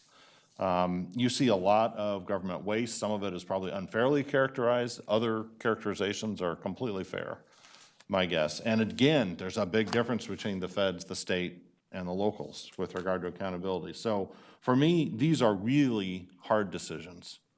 It's probably easier if I would have this debate talking about the state, or if I was having this debate talking about the feds. On this local matter, it's very hard. And you've heard a lot of pro and con reasons here tonight. And, part of our job is, as elected officials and as city staff here, is to look at the risks and the challenges and the opportunities that face all of us here together in this community, try to make some sense out of it, and then occasionally we have to present those to voters and say, here's our best guess, or here's an option. you need to consider for us working together on this. And so tonight, you've heard a whole mess of issues, and I don't have time to go into all those, and you probably don't want me to. So I'm going to focus on the one where I have the most expertise, and that's infrastructure. This is a tough topic, infrastructure. It's very complex. The numbers are very big. It can be hard to get your head around, but you certainly know the pothole when you hit it. You know the backed up traffic when you see it. But the way it's funded is there's literally a dictionary of acronyms to try to help people through the process of where all the different money is channeled through and comes through. So let me try to make it as simple as possible. And Albert did a pretty good job last week in a presentation about this, and he sort of summarized it here tonight, or 2 weeks ago. Basically, the greatest shock I had getting elected to this city council originally when we became a city was how little funding we had for transportation compared to what the needs were. It's my single greatest eye-opening experience as a new elected official. Because we had something like 1/6, 1 out of 6 dollars that we needed to maintain what we had. To maintain adequately what we had, 1 out of 6. That's what gas tax provided. Luckily, we had Measure A. The original Measure A gave us another 1/6. Now we're up to about 1/3 of what we needed to maintain what we had. Then we had a Measure A enhancement. That didn't give us too much. Then we had state gas tax enhancements. That could have given us something, hasn't given us very much. And I should mention at the same time, state and federal policies keep driving up the costs of doing things. So at the same time, we needed that, extra 2/3 of revenue to maintain everything we had. The state was making everything much more expensive through various policies. So it was sort of pushing us backwards. And this council and governments in this region and governments around this country have struggled with this problem for a generation now. We have built all this infrastructure in our suburban communities, like the older part of Rancho Cordova. All of these roads were built. And when they were built, nobody had a plan for what to do when they broke. We just hoped, well, there'd be enough revenue somewhere, somehow, someday to take care of that. Guess what? No one ever took care of that additional revenue coming in to fix the road when it broke. That plan was never laid down. I can say now in development, we're smarter. And there are Melrose taxes and other mechanisms that collect dollars from new neighborhoods that are going to allow us to keep their facilities at a higher standard because they're paying every year for it. But in the older parts of Rancho Cordova and most of the development in Sacramento County, no such thing exists. So there's this huge gap, and it's not just us. This is a nationwide problem. I have served in leadership here as the board chair of regional transit. I have served as the board chair of SACOG, the regional body that divides up transportation dollars. I've been chair of the National League of Cities Policy Committee on Transportation. I've served on the League's Committee on Transportation. This is probably my greatest expertise as a council member, is transportation. And our problem, as Albert just laid it out, is almost insurmountable with all of the resources that I see that we have available to us. So to summarize what he said, we need about $100 million to get us to an appropriate and efficient level of maintenance. So if we had $100 million over 10 years, we could get to a point where we could maintain our roads, all those things that we built without a future plan for how to fix. We could maintain those efficiently if we had about $100 million. And as he proposed it, it's $10 million more per year just to get to the point where we can maintain everything efficiently. Then we don't have roads that are failing going into the future as we are going to otherwise. Then we aren't spending too much to fix things that we allowed to get broken because we don't have enough money to maintain them. And that's the hard part here. As things get broken, they get more expensive to fix. So if you can keep them at a high level of maintenance, you spend less. So that's the goal. We have to get to a higher level of maintenance to maintain all of this stuff we inherited as a city from Sacramento County. So that's about $100 million over 10 years. Now, what do most governments do in this situation? They kick the can. Everybody knows that analogy probably, kick the can. You're walking down the road, oh, there's a can in front of you. I don't know what to do about this. I'm just going to kick it out of my way. You kick it further down the road. Well, this particular can, this road maintenance can, every time you kick it, it gets bigger because you're putting off the problem. Things get more broken. They're more expensive to fix. Next time you come across that can, it's bigger. So then you got to kick it. It's harder to kick. You kick it again. And next year, oh, here comes that can again. It's bigger. Kick it again. We've been doing that for a generation in California. Long before we were a city, that can is getting kicked. I can tell you right now, looking at numbers from Sacramento County, they don't have a can anymore. The county has to kick. They've got like, I don't know, a tanker trailer sitting there. You can't kick it. You can barely shove that thing. Their roads are in horrific shape, and I don't think they could formulate anything like this to get themselves out of it. We have an opportunity. So this is a very hard question, and it's a very large amount of money. Just try to put this in perspective. $10 million, that gap that Albert has indicated, and it's been there ever since we incorporated. Linda, Bob, and I have been looking at it for 17 years now, trying to figure out what to do about this problem. That's about half of our police budget, nearly half of our police budget. So if you cut our police in half, you could fund that. We can't cut our police in half. If you funded all of Measure H towards this, some of Measure H already goes to transportation, you might be halfway there. So Measure H can't do it all by itself. We'll never get there. Do you go to the feds? A lot of my colleagues all over the country think the federal government will bail them out of transportation problems. My estimate, after this many years in my background, not going to happen. There is no way the federal government's going to hand us $100 million over 10 years. Not going to happen. What about the state and the gas tax? Well, you heard that number, maybe $1 million or $2 million a year if it works, but gas tax revenues are way down. Probably not going to happen. Doesn't approach the 10 million, but it could be part of it. What about that regional Measure A? Well, as Garrett so successfully fought at STA, regional Measure A, had that passed, that would have given us 2 or 3 million. So that's out of that 10, let's assume you get, $1 million from the state and you get 3 million from Measure A. Now we got 4 out of that 10. We're still missing 6. The only real option in this situation is, and this town was built on this, you got to take responsibility for yourself. You got to take responsibility for your own problems in your community. And that's why we're sitting here as a city and not still an unincorporated part of the county, because we decided to step up and take responsibility for ourselves. So this own measure, if 100% of it went to infrastructure, that would be $8 million a year. That would be a good step. We've still got Measure H going towards it. We're probably going to get something out of state gas tax, although not much. I don't anticipate there's going to be another Measure A in the near future. It's possible, but that would just yield the remaining gap, actually, at that point. 17 years till incorporation, still looking for this problem, and the can's getting bigger. And I'm a guy who doesn't like taxes. So this is a heck of a problem. I am in favor of delaying implementation, if that helps us. I really heard what Garrett just said. Impact on individuals, business, the timing of this in a way is lousy. I don't like that one bit.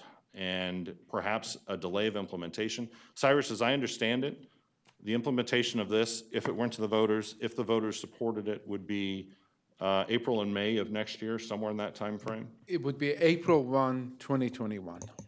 April 1, 2021. And this council could, by majority vote, alter that into whatever date we so chose. Could we do that at this point, or would that be, we'd always have that option in the future? I believe the council has the option to make that call after if the measure is approved, then the council can make that call because there is still an ordinance that has to be approved by the council. And city attorney can correct me if that's not correct. It's not accurate. So that's something I would certainly consider and endorse. The Measure H treatment of this, I think, is appropriate. And for those of you who don't know how I'm speaking of that, that means this may be a general fund revenue in the legal sense and the way that it appears on the ballot and the way that it flows to us. Measure H is as well. But what we do with Measure H is we hold it in a separate budget on the side. We vote on it separately. It doesn't really ever appear as part of our general fund, the sort of thing we would think about funding general things at the city. It's a separate account. We do everything legally possible to hold that separate. And I think, certainly in the language, in the measure and of our intent, we would duplicate that for this particular measure and the appropriate oversights, outside eyes looking at the spending, et cetera. So I just wanted to make it clear that that would be the case. There's a window of opportunity here. And it's kind of been laid out for everybody, I think, in this process, but maybe not super clear. So just let me do it clearly. We talked about this pre-COVID. Here's this transportation problem. What are we going to do about this? Staff, you ought to talk about, find us some options. We might need to do a tax measure. Let's figure out what that process looks like. All of us basically agreed to that. COVID happened. The poll was supposed to happen just about in March, I think, Cyrus probably. So we said, you know what, don't do that poll. Consultant came back to us in May and said this would be a good time because Late April. late April, and said this would be a good time to test it. Even if it shows it's not gonna pass, doesn't have a chance, it gives you a really good measure on where your voters are with the city. And so Garrett and I kind of laughed about it at the time, like, this is gonna be interesting. They did the poll, kind of a traumatic time, you know, for our residents. And the results that came back were, in some ways not surprising, in some ways very surprising. Support for the measure surprised me at 2/3 support. What didn't surprise me were the priorities that were listed. You know, 73% wanted public areas safe and clean. 73% wanted to repair streets and potholes. 72% want us prepared for a natural disaster health emergency. 69% said attract more jobs and businesses to Rancho Cordova. 68% worried about homeless issues. 67% remove blight and revitalize vacant corridors and buildings. Amazing thing for me looking at that list is how much of it is infrastructure. Public access, repair streets and potholes, attract jobs because the state of our roads and the access to business is a transportation issue for many of our businesses.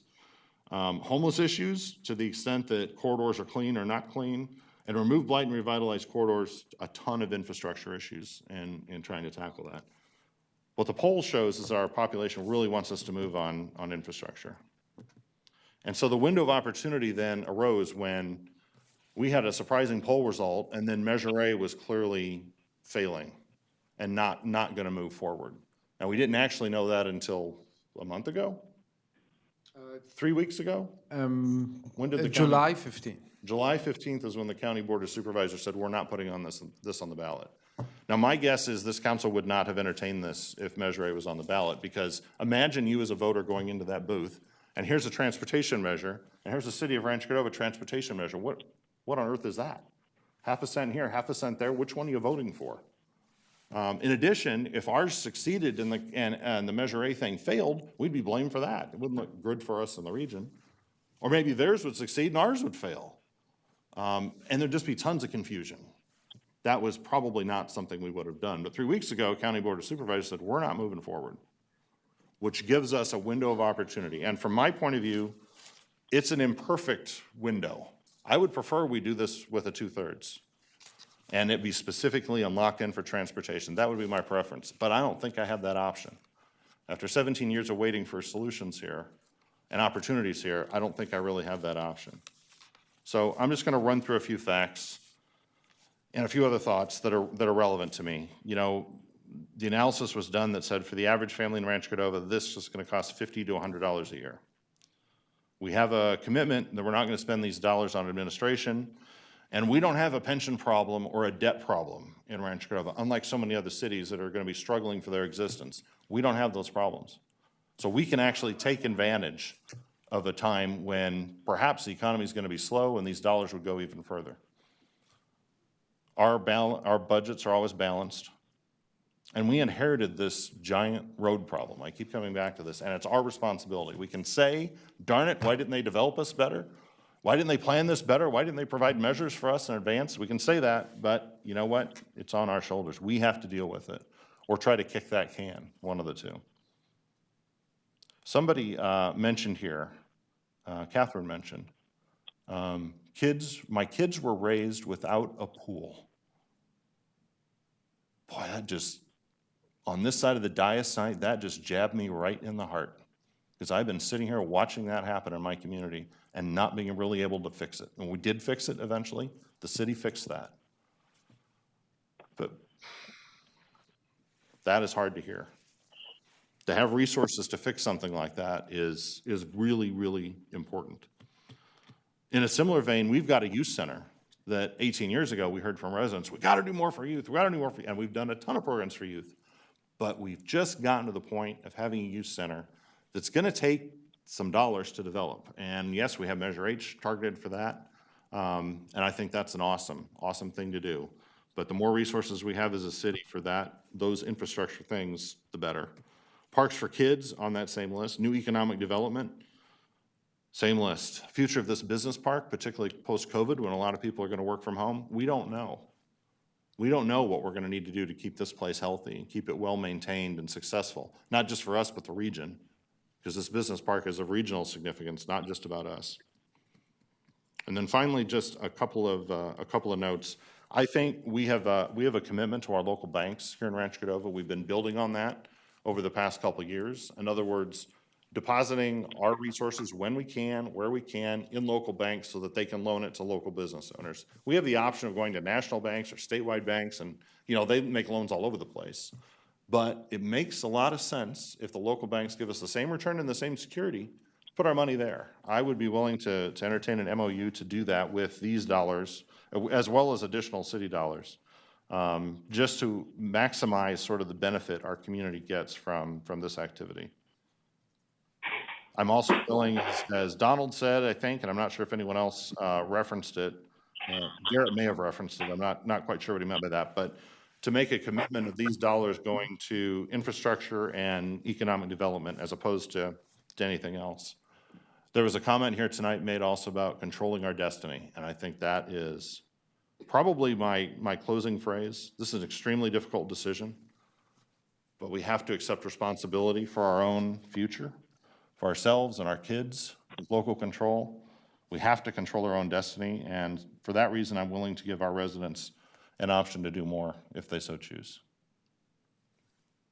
So that is my position. Council, do you wish further discussion or any further questions for staff? I just have a couple of comments. I'm a senior citizen, and the fact that I have a job here at City Hall, but I retired more than once. We don't have as many people going to work, but every day people come out of their homes and get in their cars and they use the roads in front of their house. And they use the roads going to the grocery store, going to their family, whatever. Those roads have to be fixed for that too. I don't want someone who is going down the road from their house to go to the corner and hit a chuck hole and break the axle on their car. I don't want that either. So we're not just talking about fixing the roads for people to go to work. We're talking about everybody's life. We want safety. And that's one of those safety things that we have been talking about too. Safety is police, but it's also a road that is going to give you a safe road to wherever you're going to go. So anyway, that's kind of what you were talking about, David, about the roads and everything. I mean, I remember you and I were, when we first began talking about the roads and everything. Dave Roberts was talking about that. We need to have some roads fixed here where the businesses were. And the county was taking the money that was generated here and spending it in Fair Oaks, spending it in North Island, spending it in wherever they're going to, but most of it wasn't going here. And so when we became a city, we could start doing some of that. We got 50 years of delayed maintenance. So we're still trying to catch up. So the fact that we have less business, less money coming in right now because of the coronavirus, I think this, I mean, personally, I don't like the idea any more than Garrett does about here's another half-cent sales tax. But it is our money, and the money will be spent here. And that's the most important thing, rather than giving it to someone else or giving someone else a chance. I want to do it so we can at least give the people here a chance to vote on it. They vote on quite a few things that are taxes. I mean, a school bond is a tax. Think about it. We have the citizens have been voted on a bond for the science building at Cordova High. They voted for another bond for the theater at Cordova High. But, you know, they also voted for the Measure H money. And we have been doing some wonderful things with Measure H money. Just ask the people and the senior citizens and everybody else who was able to get some good things out of that. We have some wonderful things we've done with that. but the money is going down because of the economy, because of the coronavirus. And this Measure H, excuse me, not Measure H, this measure we have going now for another 0.5% sales tax to move ours up to 8 3/4 cents instead of 8 1/4 cents. Think about it. That's what people have to do. Because I've been thinking about it very seriously. And whether it's good, bad, or indifferent, it is something that we will be able to do some good things, I think, with the money that is not here and the money that we can save here. That's what we're talking about, increasing that sales tax to 8 3/4 instead of 8 1/4. So that's all I've got right now. Thank you, Bob.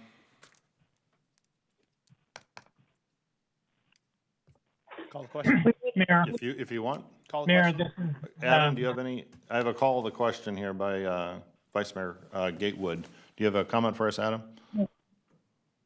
yes, just if you're done with your policy deliberations, I would just add, as city attorney, that I've carefully listened to all the public testimony and the council deliberations and staff's presentation, and I believe the documents in front of you are legal and appropriate for council action if you decide to take it.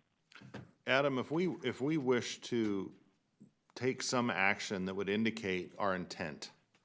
Now, I understand this is dicey because we can't trigger the 2/3 by saying specifically this is what it would do. Is there any action we could take, perhaps some, I don't know if we took anything around Measure H, to indicate what our priorities were in this?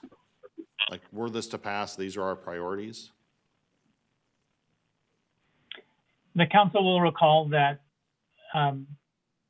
individuals who have spoken in the past about Measure H, including some of the individuals who spoke in front of you this evening, have pointed out the ballot language that is in Measure H and the types of projects and priorities that are cited as examples of the ways you could or could not choose to spend the money that Measure H approved. They've cited those and discussed those as things that might guide the council's choices in the future. Almost identically, this measure lists a number of policy topics and priorities as examples of the way you could choose to spend this general fund money. So my answer to you is that it already does that to some extent, to a significant extent, by the structure of the ballot language, just as Measure H did. And just as Measure H has been used to hold you somewhat accountable to including those types of issues in your deliberations and choices about how to spend that money, so too you might expect that the language of this measure would be used in that manner. Okay. David, I think it's important also when you suggest things like that. One, the law is very clear that if we earmark, then the threshold changes. Exactly. But there's also a majority of the council up for election, and so by the time this would pass, to have some sort of advisory when literally majority of these seats could be somebody else in December. That's true. And so I wouldn't be in favor of that. I think honestly, the voters trusted us with Measure H. If they're going to trust us with this, then this is the mechanism in California. Like you, I would have loved for this poll to come back and say, if we say that this is infrastructure and economic development and supporting more veteran housing, and we could say that, I'd much rather do that. But even looking at the polling, if we name out those things, it actually goes down. So, as backwards as that is, I think this is the process that we have in front of us. I think it's the same question that we had around sunset dates and all of the other things. I mean, this is what California allows us to operate this mechanism in. And I think, again, voting yes on this isn't even saying that you're voting for taxes. It's for giving the voters the opportunity to decide for themselves. And if we vote no, then you're taking that decision away from voters and saying that we know better. And I don't think we do. I would add, I agree with how Mr. Terry characterized one legal issue, which is if you earmark it or you designate it for particular purposes, it becomes a special tax. Right, so what voters will be left with is our statements here. So, you know, Donald, you and I made very similar statements about what our intent would be. Linda and Bob might as well. I think Garrett made a statement in that general direction. So we'll just have to leave it at that, unfortunately. Okay, Yeah, I have a call. again, I wish this worked differently. I have a call and a Okay. question. I will move that we adopt the resolution setting November the 3rd, 2020 for an election on this proposed ballot measure. Second. Okay, motion made and seconded. Roll call. Councilmember Terry. Aye. Councilmember Budge. Yes. Councilmember McGarvey. Aye. Vice Mayor Gatewood. Hell no. Mayor Sander. Aye. It's not an easy aye, but it's an aye.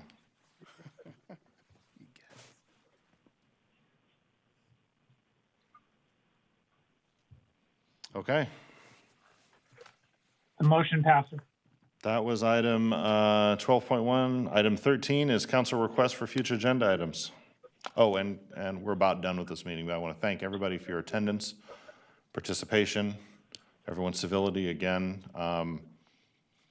A campaign will be underfoot, I'm sure, for this on both sides, so there'll be an interesting discourse in the public. I encourage everyone to retain those values of positive civic discourse with an eye towards compromise and ultimate success for our community as we move forward with that. All right, council request for future agenda items. Anything? Hearing none, we are going to adjourn. And our next meeting is August the 17th at 5:30, regularly scheduled meeting. We are adjourned. Thank you.